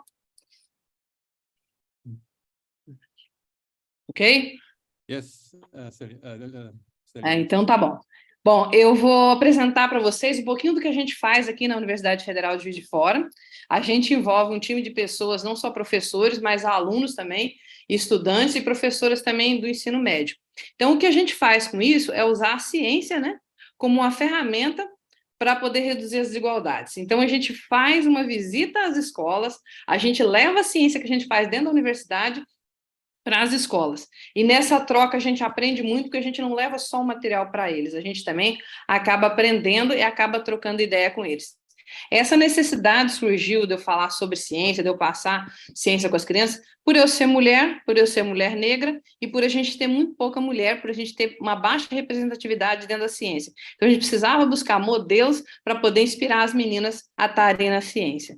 Então, antes de eu continuar com a minha palestra, eu queria só aproveitar para dizer, né, diga não ao racismo. Então, tudo que a gente fizer, o combate ao racismo. Isso é muito importante em todas as instâncias, em todos os lugares. Então, como primeira fala, eu queria trazer isso aqui. Então, diga não ao racismo. Não existe espaço para racismo em qualquer lugar que a gente esteja trabalhando. A gente tem que trabalhar pelo aumento da diversidade, pela equidade e pela participação de todos. Então, o que a gente faz é levar experimentos simples, experimentos que são feitos com materiais que seriam jogados fora, com material que seria não utilizado mais, a gente prepara experimento e leva para as crianças. Então, a gente leva a ciência para fora da universidade. E nisso a gente desperta a curiosidade dos estudantes. A gente faz palestras nas escolas, traz assunto de interesse para eles, assuntos que são interessantes, que eles querem saber, como é que a ciência explica isso, usando um experimento bem simplesinho, mas despertando a curiosidade dele. Então, a gente pega um experimento bem simples, a gente usa material que a gente usaria no nosso laboratório e, ao mesmo tempo que a gente faz isso, a gente desperta a curiosidade deles e faz com que eles entendam como é que é o mecanismo, como é que funciona uma fibra ótica. Então, assim, são coisas que vão despertando o interesse deles. Aí, nesse experimento que eu tento mostrar aí, foi numa escola de uma região aqui, de Juiz de Fora, onde a gente mostra para eles um experimento que é um experimento bem barato, um experimento bem simples, totalmente construído com material que seria descartado. Além da gente usar esse material, por trás de se construir esse mecanismo, existem programas e softwares que são gratuitos que a gente usa para fazer o desenho desse material. Então, a gente envolve a tecnologia, envolve a internet das coisas, mas procura desenvolver a curiosidade das crianças. E nessa visita que nós fizemos, essa última recente, nós procuramos falar sobre temas que são interessantes, como a busca por energia limpa.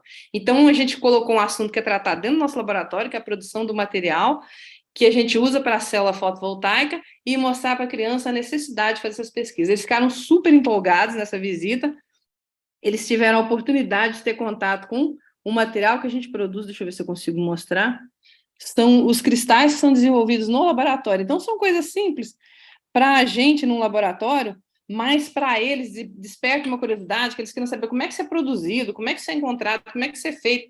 Então, assim, a aplicação disso tudo. E, geralmente, quando a gente faz essas visitas, a gente leva outros professores, leva professores de outras áreas e levam estudantes também, porque a proposta é de cientista para futuras cientistas. Então, a gente aproxima, torna essa ciência mais humana, e a criançada acredita que ela pode participar, que ela pode fazer isso, que essa ciência é para ela também. Além desse programa de visita às escolas que a gente vai, porque tem escola que está mais longe, mais distante, em região mais periférica, a gente também traz as crianças para dentro da universidade. Então, a gente abre essas portas para que ele participe desses eventos também. Então, é uma troca.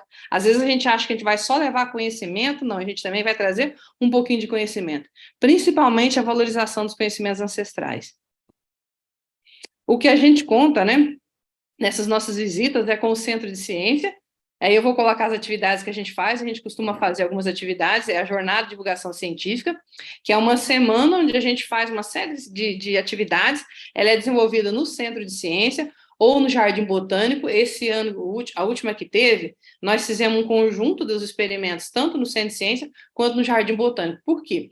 Porque a gente estava trabalhando um pouquinho da biodiversidade, a gente queria trabalhar um pouquinho de química, de história, de geografia, usando o que a gente tinha no Jardim Botânico com os conhecimentos de ciência. Então, a gente procura usar os espaços da universidade para fazer essa jornada. Esse Centro de Ciências, ele funciona durante o ano todo, ele é aberto à visitação, eu coloquei a página dele aí para quem quiser conhecer, ele disponibiliza uma série de materiais, de curso, de formação, de treinamento, onde não só nós da universidade, mas os professores que trabalham com os jovens, eles podem ter acesso a esse material, eles podem participar de curso, eles podem desenvolver uma série de atividades em colaboração com o Centro de Ciências. Então, o Centro de Ciências é o nosso Hulk. Durante a jornada de divulgação científica, eu quis colocar exatamente esse material aí, que foi até desenvolvido pelo professor, que está aqui do meu lado. Nós construímos domos com as crianças, e aí, para construir o domo, para poder ver qual que era a série, qual que era a frequência, como é que a gente ia construir, qual era o formato que ele ia ter, nós usamos programas gratuitos que tem na internet, e material que a gente tinha que ser descartado, cabo de vassoura, madeira que não usava mais, bambu, e aí a aplicação para esse material, para que ele pode ser usado? Ele pode ser usado para construir uma casa para animal, eu posso construir uma estufa, eu posso construir um lugar onde eu vou fazer uma projeção, e aí eu posso ter alguma projeção de astronomia para essas crianças. Então, além de fazer esse material, uma aplicação para ele. Então, a escola pode construir isso, pode reproduzir.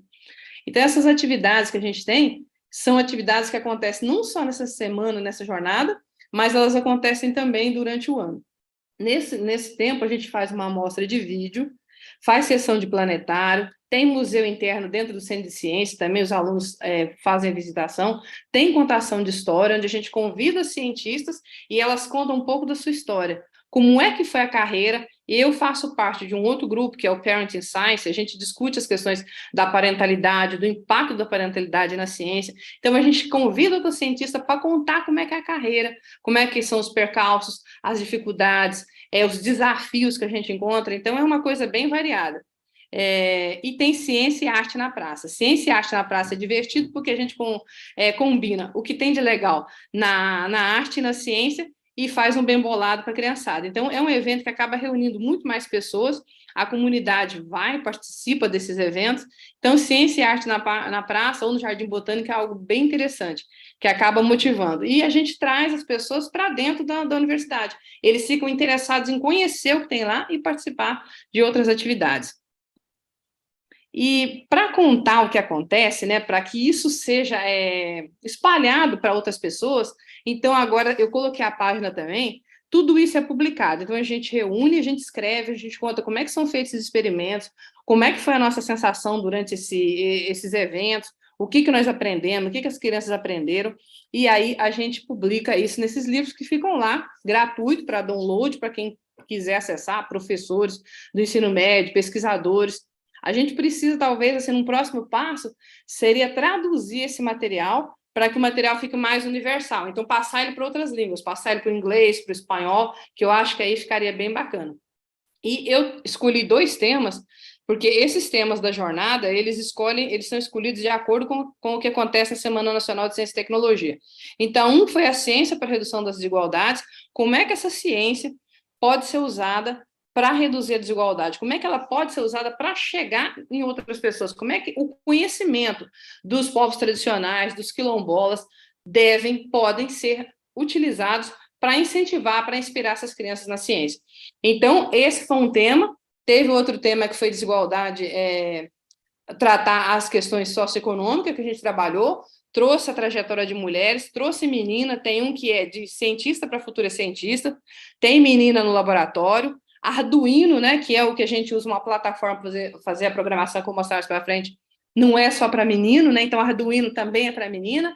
Então a gente não exclui os meninos são convidados a participar e a respeitar esse ambiente, ensinar. É um ambiente que você tem que construir junto com as crianças. Então a gente acha que isso tem que começar lá no ensinamento básico e tocar até a universidade. Porque esse é um desafio que não é só das mulheres, é um desafio de toda a comunidade. Então, a gente tem que envolver pai, professor, pesquisador, dentro desse movimento para a gente aumentar a diversidade. Essa publicação está lá, eu coloquei o site para vocês, para quem quiser ver depois. E aí um pouquinho de como é a nossa oficina. Então, como eu falei para vocês, é só material que ia acabar sendo jogado fora. Então, a gente aproveita esse material para construir um circuito, para ensinar um pouquinho de física para as crianças, para ensinar um pouquinho de ciência. A gente faz pintura com casca de cebola, a gente faz pintura com material que é extraído da natureza. Então, é uma aprendizagem que ele usa química, ele usa física, ele usa biologia, mas, ao mesmo tempo, ele vai resgatar o conhecimento que vem sendo passado de pai para filho, um conhecimento que é muito rico e que é muito valioso. E aí, nessa foto, não tem só as estudantes que fazem a visita, mas tem as estudantes universitárias também que são convidadas a participar desse evento. Então, elas vão contar um pouquinho dessa experiência, o que motivou elas a gostar de ciência também. Tem uma outra foto aqui também da nossa jornada, né? Queria mostrar que a ilustração ficou bem legal. E aí elas constroem mesmo todo o experimento, discute, faz análise, participa, responde esse questionário, e a gente faz um levantamento sobre isso e a gente acaba publicando para contar para o pessoal. E isso fica na plataforma do Centro de Ciência. Outro momento que as meninas fazendo a visita, então isso sempre vai acontecendo, a gente vai trocando os experimentos, vai mudando, vai fazendo coisas novas. Outra publicação que eu queria trazer para vocês, que a gente faz também, que a gente discute lá, é as publicações que são voltadas para a formação de professores. Tá? Que o professor, eu não sei se ele vai querer falar depois, mas eles fazem cursos de formação para o professor, porque só a gente é muito pouco, a gente tem que multiplicar esse trabalho, a gente tem que levar esse trabalho para mais pessoas. E quem está em constante trabalho com as crianças são os professores na sala de aula. Então é bacana que eles estejam treinados. Tem escola que não tem laboratório, tem escola que não tem material. Como é que eles podem construir isso daí? Como é que eles podem motivar esses alunos usando as ferramentas que eles têm em sala de aula, usando a internet das coisas, construindo um clube maker dentro das suas escolas? Como é que eles podem trabalhar isso? Então, a gente troca experiência com eles, passa essa formação para qualificar esse professor com essas propostas novas e desafiadoras. E o uso de software, sempre a gente procura alguma coisa que é gratuita para ele não ter dificuldade em estar fazendo. Então, o objetivo maior sempre é isso, é estimular os nossos jovens a se interessar pela carreira, a motivar os jovens que já estão na universidade a continuar nela e a participar dessas atividades. Ou seja, a gente usa a ciência, né, como uma ferramenta a nosso favor. A ciência, a gente usa ela não só para divulgar, para falar de ciência, de progresso, do que a gente tem, mas também como uma ferramenta para que a gente se aproxime desse público, para que a gente troque ideia com ele, para que a gente converse e para que a gente possa crescer juntos. Aí o Clube Maker, o professor, tem um outro professor que não está aqui, mas ele está lá, o nome dele, o professor Rodrigo. Então, agora a gente está numa fase onde os alunos são desafiados a produzir, a desenvolver um projeto. E esse projeto tem que casar com algum tema que ele vai querer explicar na sala. Então, o professor, o aluno, eles vão trabalhar junto, então, eles vão pôr a mão na massa mesmo e vão fazer esse material para que tenha alguma aplicabilidade. Então, eu coloquei um exemplo aí, não tem impressora, mas o professor Rodrigo construiu, ia ficar pesado na minha transparência, ele construiu uma impressora 3D, e essa impressora só com material que ia ser descartado, só com material que não ia ser usado. E agora, com essa impressora, usando polímero, algum material que está sendo jogado fora, a gente constrói dispositivo que pode ser usado em outro experimento. Então, não só, agora experimento que a gente tinha feito só com madeira, ou com plaquinha, que a gente pega material que vai ser jogado fora, então tudo isso ele construiu uma nova impressora, e essa impressora agora ela pode ser reproduzida, então esse projeto vai ser disponibilizado, e outras pessoas podem estar fazendo isso nos seus lugares aí, nas suas escolas.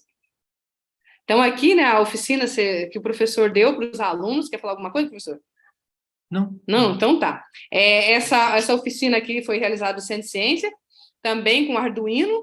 Na época da pandemia, foi importante que, como a gente não podia ter contato, então nós usamos aquele software que os alunos podem acessar com o computador. E para quem não tinha computador, nós preparamos um kit que a gente distribuía e colocava e mandava para as crianças. Isso foi essencial para quem não tinha acesso à internet. Então, nesse kit, que é Ciência para a Redução das Desigualdades, ele recebia jogos, livros, material que ele pudesse trabalhar em casa durante a pandemia, para ele não desanimar do estudo, para ele não desanimar, não desistir da escola. Então, assim, esses kits também, muitos levaram os kits para poder estar montando em casa. Então, teve uma série de material que foi preparado para ser entregue durante a pandemia. Então, nós tivemos que repensar algumas coisas durante a pandemia, e o que foi bom nós mantivemos até hoje, né? Então, é coisa para a gente tocar para frente. E que mais um pouquinho, né, da oficina do Arduino. E aí, o sabão, que é uma coisa legal, que é uma coisa que a gente começou a fazer. Durante a pandemia, a proposta foi ensinar o pessoal, ensinar a população a produzir sabão a partir de óleo reciclado, e esse sabão era distribuído para pessoas que estivessem em situação de vulnerabilidade socioeconômica. E aí esse negócio deu tão certo, foi tão bacana, que nós trouxemos, incorporamos ele para as atividades que estão acontecendo. Então isso hoje em dia é ensinado para os nossos estudantes universitários, isso é levado nas escolas para que eles possam reproduzir. E durante essas oficinas tem uma troca, tem uma roda de conversa, tem um bate-papo, tem uma troca de experiência, tem uma conversa, tem alguma coisa sempre para falar sobre o material, sobre a questão ambiental, a questão da água, aí a gente traz outros temas. Então a gente trabalha um monte de coisa nessas oficinas. E os alunos trazem esse material, trazem esse óleo, e levam o sabão, e aprendem a fazer sabão, e reproduzem. Então, a intenção é replicar essas experiências em outros lugares. E como nós somos, só nós, a equipe vai crescendo, a gente precisa contagiar outras pessoas, não só no Brasil, mas no mundo inteiro. Então, a gente conta e ensina isso o tempo inteiro para que outras pessoas façam isso também nos outros lugares. E, às vezes, a gente acaba aprendendo outras novidades também com essas pessoas. Você não vai falar nada? Não? Aqui, outra coisa, outro momento que eu queria mostrar para vocês é a Feira de Ciências que acontece. A Feira de Ciências é um momento muito bacana, porque a gente envolve toda a comunidade, não só pessoas daqui de Juiz de Fora, mas da nossa região, do nosso entorno, onde as crianças vêm e apresentam seus experimentos. Então, são experimentos construídos só com material de baixo custo, eles apresentam isso e tem essa premiação. É um momento bacana, porque eles assistem a mostra, a vídeo, então a gente mostra, abre os nossos laboratórios, a gente abre os laboratórios didáticos e abre os laboratórios de pesquisa também. As crianças visitam esses laboratórios e aí elas aprendem alguma coisa, trocam ideia, conversam, então assim, desperta interesse, desperta curiosidade. Então esse aí foi um momento, que era um momento da nossa Feira de Ciências, que eu não queria deixar de registrar, porque a Feira de Ciências, ela foi muito importante para inspirar e incentivar muitos de nossos estudantes hoje. Muita gente fala que veio conhecer a universidade por conta da Feira de Ciências. Então, é um momento em que a universidade abre as portas e que a comunidade tem condições de conhecer o que é feito. E é sempre coisa de baixo custo. Então, a gente sempre procura trabalhar com material de baixo custo para que o professor possa reproduzir isso em qualquer lugar que ele tiver, não falar, não tem condições. É um exemplo de sustentabilidade. Então, eu vou, acho que termina aqui. Tá? Então, eu queria agradecer, deixar o meu e-mail para quem quiser entrar em contato, conversar com a gente, se o professor quiser falar alguma coisa sobre os cursos de treinamento que são oferecidos, e sobre as nossas publicações que a gente tem aí para contar para vocês, tá?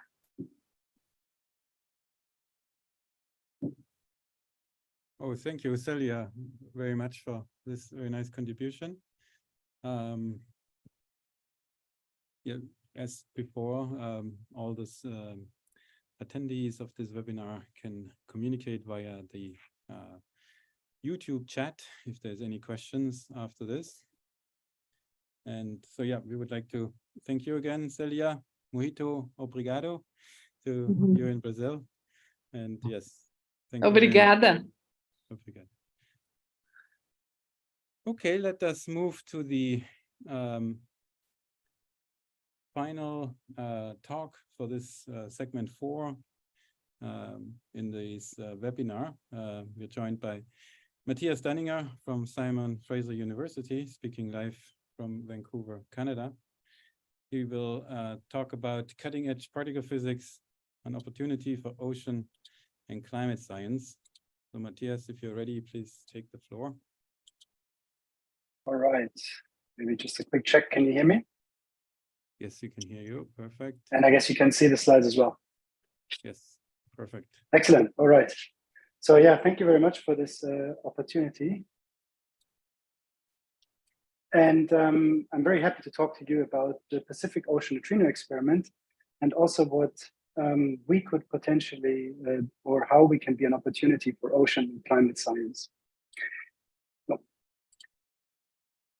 So as a little bit of a takeaway message from today, I really hope that I can tell you what a neutrino is, why we think they're very special, and then also how we can detect them. And after the first half, maybe of my talk, where I want to talk about the fundamental science part, what we are trying to do with this experiment, then I want to move on and talk about the sustainability part and how we can use these detectors for climate and ocean research, and also how we can be quite special in an addition towards this research. So if we ask ourselves the question, what is our world made of? We learn in school that we have protons, we have neutrons, they bundle together in something we call nuclei. And the nucleus together with the electrons, which in this picture kind of swirl around, which is a bit simplified, they bundle together in something we call atoms. And these atoms, they make up almost every object we know of. So the ocean swirling in the background, as you can see, every human being, every living organism, stars, everything we can essentially see in the universe. But of course, we can ask ourselves the question, is the whole universe made of protons, neutrons, and electrons? And the way I asked the question and the title of the talk, you can guess the answer is no, and they are actually extreme rarities. What we all know and we think the world is made of is extremely rare. So in terms of neutrinos, for every one of them, so a proton, neutron, or electron, we have in the universe 1 billion neutrinos. So first of all, we learned that they are extremely abundant. There are many, many, many neutrinos. But neutrinos are not only very abundant, they're also very special. And here I want to share a few of the properties which are very special for what we want to do. So they're electrically neutral, so they have no charge. And we call them kind of a cousin or light cousin of the electron. They almost have no mass, and they can go through almost anything unhindered. So in other terms, they don't like to interact with things. And another very important thing, which is very crucial for the science I want to talk to you about, is that they're made in nuclear reactions, so they can trace nuclear reactions. So if we look a little bit in the sources and where they come from, as I said, neutrinos, they trace nuclear reactions, so it's quite natural. If we start from the top right of the image, that we can create neutrinos in nuclear reactors, which is the image on the top right. We know the Earth has also radioactive elements, so we have nuclear reactions, so the Earth is also a good source of neutrinos. Also, neutrinos were created when the universe was created in the so-called Big Bang, or at the end of the life of a star when they explode in so-called supernovae. One of the most studied sources of neutrinos is the sun. And here I just want to give you a number as well. So the sun emits every second around 100 trillion neutrinos. So you see the number is extremely large. We also have learned how to essentially have man-made neutrino beams and accelerators. And then also one thing which probably people are not so aware of, that we humans ourselves, we shine actually quite bright in neutrinos. So if you see the number there, we emit roughly per day on the order of 100 million neutrinos per day. So really a lot. And this comes from nuclear reactions we have inside our body. So radioactive decays in our body. So if you want to shine very brightly today in neutrinos, because you think maybe that is a good sign, then you can eat a few more bananas today, and then the potassium will make you shine extra bright in neutrinos for the day if you wish. Okay, so now we know a few of the sources, but why is this actually interesting? What do we want to do with this? So here I want to use an analogy, which I think is quite strong. So if you use your hand and you look at your hand, and let's say you fell, you injured your hand, and maybe besides some superficial scratches or so, you are still in pain and you don't know what's going on. Luckily, nowadays medicine has quite a few tools to look in a different way into your hand. So we have on the first image, X-ray images, which can tell you if the bones are broken. We have MRI images, which can tell you if you have soft tissue injuries or if you hurt any of the capsules. Maybe medically not so important, but quite interesting is the infrared image of your hand, which can tell you which parts of your hand are warmer or colder. So where is the blood flow more closely to the surface of your hand? So what I want to say with that, every time we learn to look at your hand and not just visually from the outside, in a different way, we learn something very important about what is going on or happened to our hand when we injured it. And this helps us, of course, in the treatment. We want to do exactly the same now when we look at stars in the universe. So here I want to give the example of the Crab Nebula, which is a star which was at the end of its life cycle around 1,000 years ago and exploded. And in the top right, in the visible light, you can see a Hubble image of how this roughly looks like these days, if we can observe it. And you see here, going top left to the bottom right, the electromagnetic spectrum, so essentially photons from the lowest energy in the top left to the highest energy we know of photons to the bottom right. And every time we look at the Crab Nebula in a different way, we learn something new. So visible light, of course, okay, we can detect this, we can see the nice, beautiful image. It really looks like an explosion now, 1,000 years past this explosion. If we go to the infrared, for example, you can see how we can see gas filaments, so these red areas, which are from the radiation heated up, and then they again emit photons or electromagnetic radiation a little bit lower in energy after they were heated up. So we can identify these regions. It gets very interesting if we go, for example, to the X-ray, which I think is the most striking image here.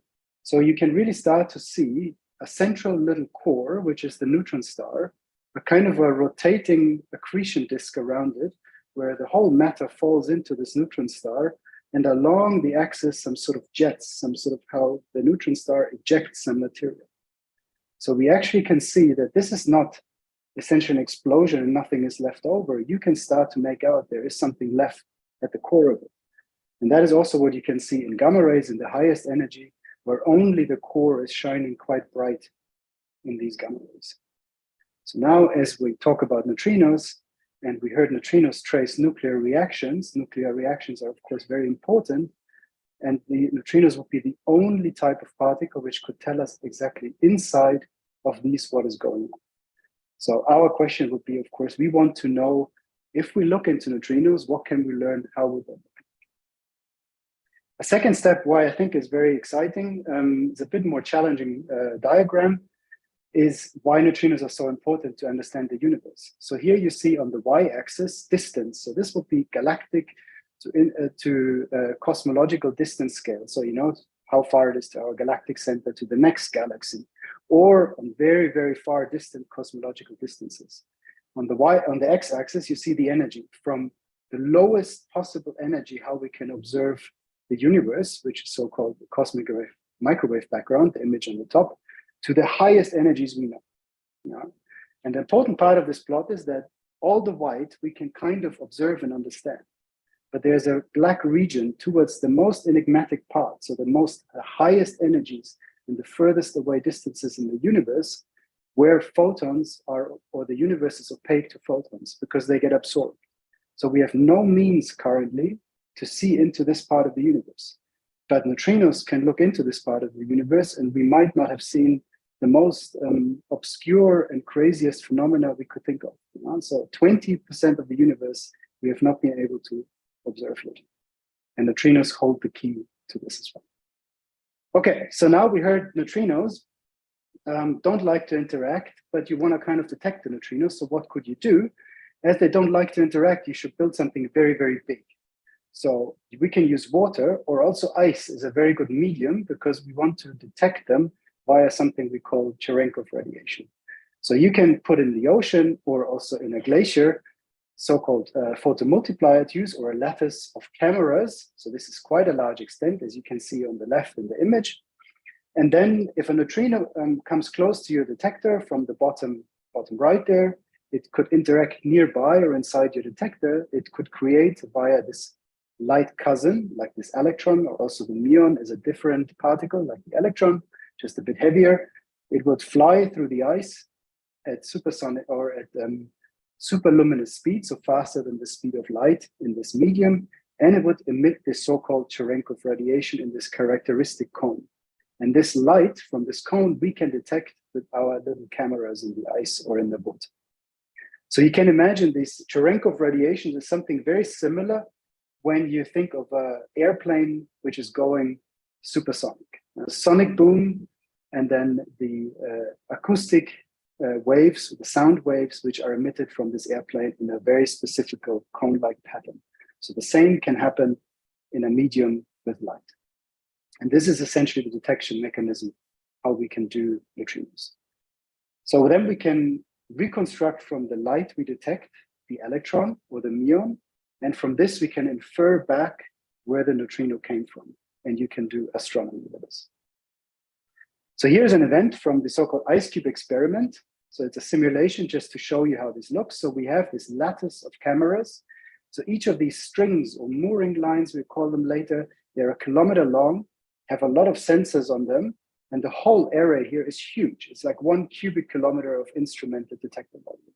So this particle flies through, emits these light, and then the amount of light which each sensor detects is kind of a proxy for the size of this blob, and the color tells you if it's early or late. So you can see visually by eye already, you'll be able to reconstruct where this particle came through, and therefore we can do particle physics and astronomy with this. So what have we learned from the ice cube experiment, which is the largest and most sensitive experiment so far? And it's really a breakthrough for astronomy or neutrino astronomy so far. So we have seen from ice cube that we can observe or has observed neutrinos from the universe. So we have a steady flux of neutrinos from the universe. And it also has been able in the recent years to identify maybe the first handful of actual sources. Most of them are very supermassive black holes at large distances. But it also taught us that IceCube, despite that it has the first discoveries, it's just not large enough to really do neutrino astronomy and do all the things I tried to introduce in the previous slides. So the conclusion from this is we need better neutrino telescopes and also more neutrino telescopes. So IceCube is very special. It's at the South Pole, in the glacial ice at the South Pole. And you can see there are 3 additional experiments which are in the building phase, in different phases of construction. And they're all in the Northern Hemisphere. And they're all trying to do a similar way in water. And I will talk a lot about the P1 at Ocean Networks Canada because that's experiment I'm involved.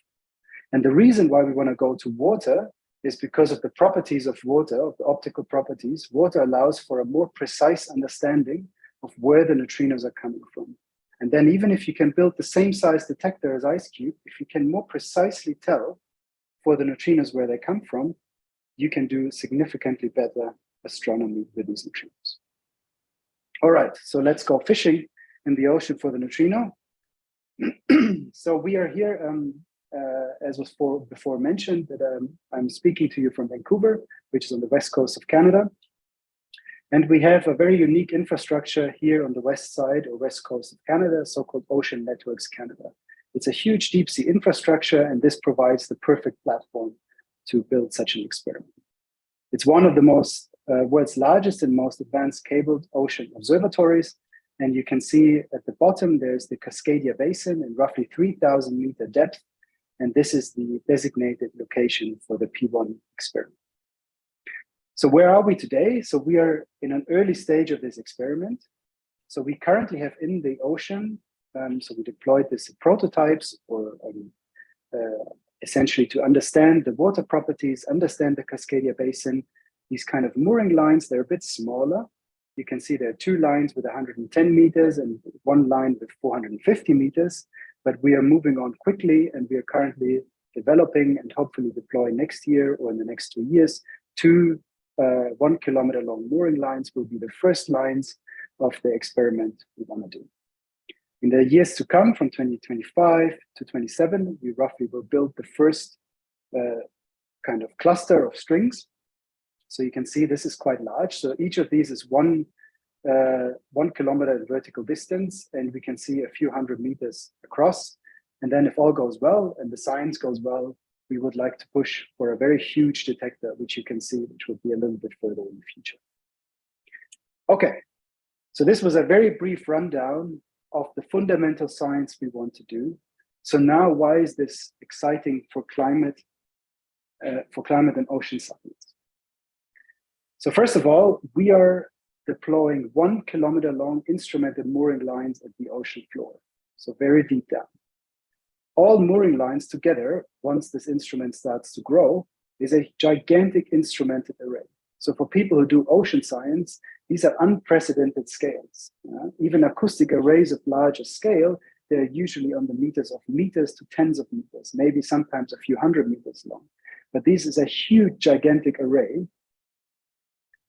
We constantly, because unfortunately, so ice has the advantage that everything is obviously frozen in ice and cannot move and nothing changes.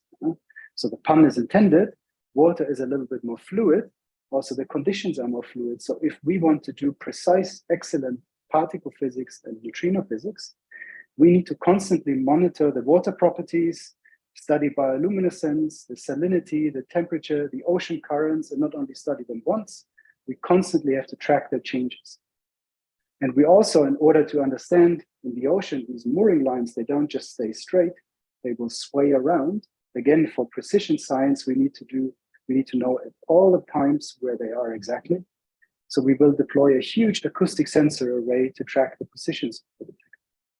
So the chance here is really the scale, but also the precision of the instruments, and also the 100% duty cycle. And that makes it exciting for climate and ocean science. You not only sample a few times a year or once a year, it is constantly online recording changes and tracking.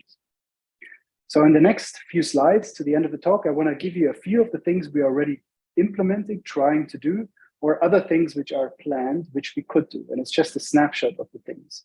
So initially, I want to focus a little bit on the acoustic system. And one application is we can use it for earthquake monitoring. So we will have a synergy together with the Northern Cascadia Subduction Zone Observatory. So again, you see a little bit of a different chart or map here of the area where P1, the arrow points to it, where it would be located. And of course, as you know, the west coast of Canada reaching down to the United States is a very seismic active and tectonic area with a lot of tectonic plate movements. So understanding, studying the tectonic plate movements is very important in terms of earthquake forecasting and also predictions. So what we will do, so here's a little sketch, what we need to do for the experiment. So here you see this mooring line standing up 1,000 meters tall with all of the sensors. And we need to know all the time where this thing is exactly are swaying around in the ocean. So how we can do this is by acoustic triangulation. So we can put sensors, you can see these transponders on the seafloor, which emit acoustic pings, which will be received by our sensors, and then we can know exactly where the mooring line is. But of course, we also need to know where these transponders are to a centimeter precision in order to do this triangulation. Therefore, we partner together with this observatory who have a so-called wave glider, which you can see in the image here, and also an actual picture photograph here, which is a method to absolutely calibrate to centimeter precision these transponders on the seafloor. Now, the transponder image you can see in this orange buoy down at the bottom in the middle. The interesting thing is then, this is exactly what they need to know so we can become another station in their Northern Cascadia Subduction Zone Observatory, because that's exactly how they track tectonic plate movements. So these 3 stations, they are generally visited once a year. The position is determined to a centimeter precision to a reference location via GPS. And then they come back a year later, determine positions again, and they can see if you have several of these stations throughout the shelves, exactly how the tectonic plates have moved at what speed relative to each other. So P1 would become another location for such an observatory. A second thing, which we can also use the acoustic system, is the fact that we are here with Vancouver and Seattle. Our experiment would be exactly one of the major migratory routes for whales. They're also often called whale superhighways. And if you have ever wondered, but most fatalities and also disturbances for whales is due to commercial vessel collisions or also the noise pollutions from these vessels. So it has been demonstrated in the past that you can track with an acoustic array whales and also dolphins very precisely. And you can see in the image on the right, there's kind of their acoustic range where different species emit. And we exactly can also detect this acoustic range. So we can pinpoint the location of whales and other, for example, dolphins. So we could be a real-time addition to the so-called whale safety or also wildlife's safety tracking. Currently, they're only based on observation from other ships. So this tells essentially commercial fishing vessels or also commercial vessels in general where the whales are. They reduce speed, they change their direction. So P1 in this case could really be a huge boost to whale protection in our local area of the shipping. The last thing I want to talk about in terms of the acoustic system is an ocean climate measurement, what we can do. And this is so-called acoustic thermometry or tomography we can do. So this acoustic ocean acoustic tomography is a technique used to measure temperatures and also changes in ocean currents over a very large region of the ocean. It relies very heavily on knowing exactly the position of the receivers, because as you can see in this image, for example, from Kauai or Pioneer, which is at the coast of California, you could send out very strong acoustic signals. These are received by various different stations where P1 would become or could become another station. It's a very large station, so it could have very precise data. And then essentially you can do a time of flight measurement of these acoustic signals to your detectors. And then you can track changes in currents and ocean temperatures as they impact the speed of sound in the ocean. And this allows us to study changes to the Pacific Ocean and to the Pacific Ocean currents, which of course, with the background of climate change is extremely important. You can see the image on the right, which is kind of the data, which is in blue. And then there are different ocean, essentially warming models over the years. And you can see how the travel time actually is a very small difference, how the travel time changes with temperature. It's like millisecond difference on large scales, but you can measure this and therefore you can track the temperature cycles and monitor this over many, many years. Again, very long-term, very important to understand climate change. Then I want to change to the optical system. So of course we have also optical system, and there, especially the long-term monitoring is extremely important. So I'm not expert on this, but it is the carbon cycle in the ocean is extremely intricate and extremely interconnected. And you can see here how the carbon cycle, essentially the different layers, is related to the biomass, the abundance, and also the body size of these microorganisms which are living in the ocean. If you have lower sea surface temperatures and a lower partial pressure of the carbon dioxide, as you can see in the first image on A, which is a snapshot from 2008, we have a much healthier ocean with larger areas where we have a large abundance of biomass. As, unfortunately, as we know, the CO2 content in the atmosphere increases and we have higher surface temperatures, these layers shrink and we get less biomass, less abundance, and smaller body size of, for example, plankton and other organisms which are living. So it's very important to study these layers, and this is exactly where P1 could come in again. So you can see that we have a 100% duty cycle, all the time monitoring. So we could, with a full array or an array which is 1,000 meters vertical extent, we reach into the so-called oxygen depletion zone, these OMZ boundaries from the bottom. So we can 24/7 monitor the changes of the depth of these boundaries. And as the cycle is completely continued, linked to all the other layers, this is a very important input for long-term climate change monitoring within the ocean. Okay, so I want to finish with one last kind of getaway, and these are actually some results we have from our Pathfinder missions, which we deployed in 2018 and 20.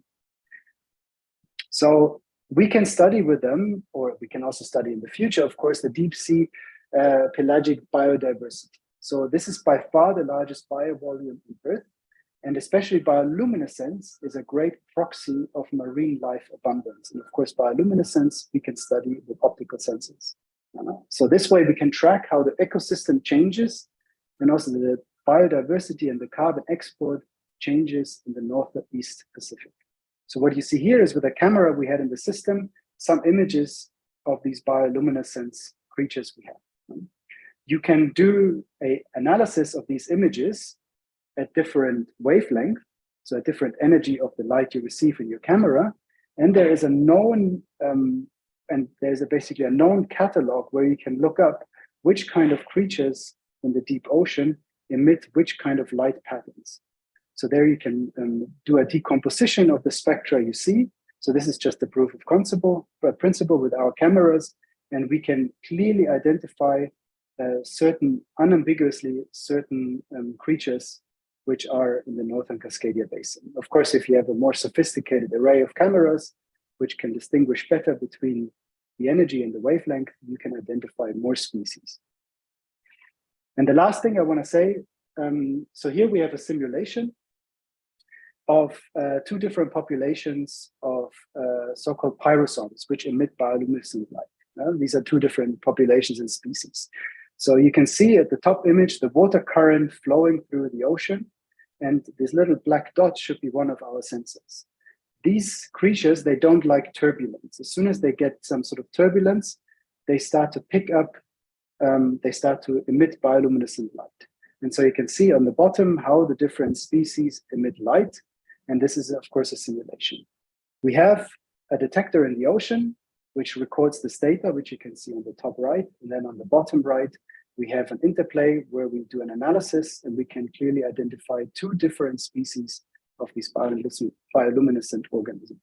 So this is just a proof of concept, but you can see how powerful it is. You can, in real time, 24/7 over many years, track the abundance and which species and how they change in the deep ocean. All right, so this is where I finish, and I hope I could show you that the Pacific Ocean Neutrino experiment is not only exciting and is an exciting window to the unexplored universe, but it's also a fantastic opportunity for ocean and climate science.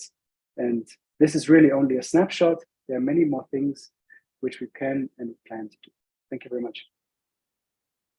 And thank you, Matthias, for an amazing talk, connecting oceans and the cosmos. So very nice. Thank you for your contribution. Yeah, this brings us actually near the end. So we have 10 minutes left, and we will cycle back now to the periodic table challenge that we started earlier. For this, we'll actually be joined by Juris Mecha from the International Union of Pure and Applied Chemistry, live from Ottawa. Hello, Juris. Well, good to see you again. Thank you. Hi. So yeah, please take it away. What we can learn from the periodic table challenge earlier.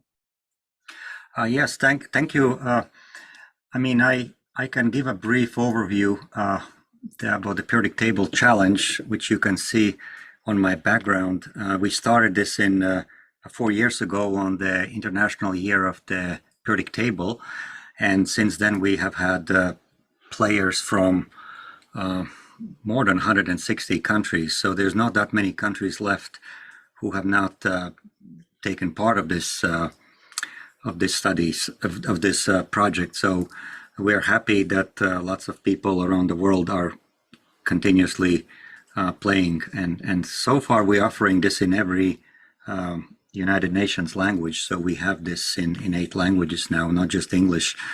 And even just today, I mean, you can see that the number of pins on the map. It's almost like in some places like India, for example, you can't even see a free landmass anymore. There's so many players.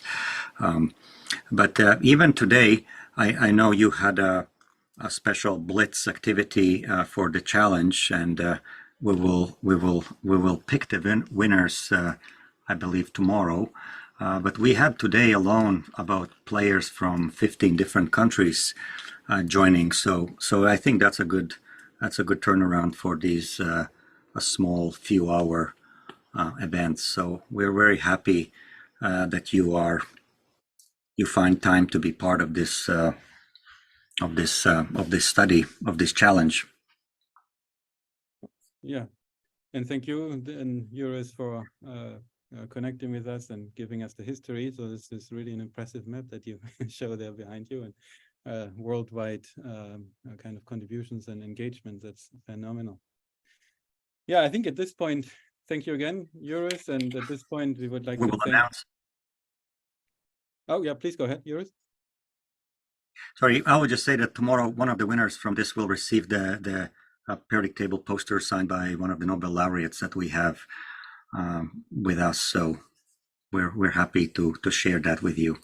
Oh no, then we can announce it as well through our channel. So that's amazing, and yeah, and congratulations in advance to the winner, whoever it's going to be. So yeah.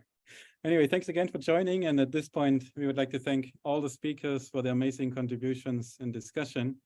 We hope you enjoyed this first segment's broadcast from the Americas, and please tune into part 5 that will start momentarily. You can of course find the link on our 24-hour webinar. So thank you again for joining. I'll close with our video here, and yeah, see you in segment 5.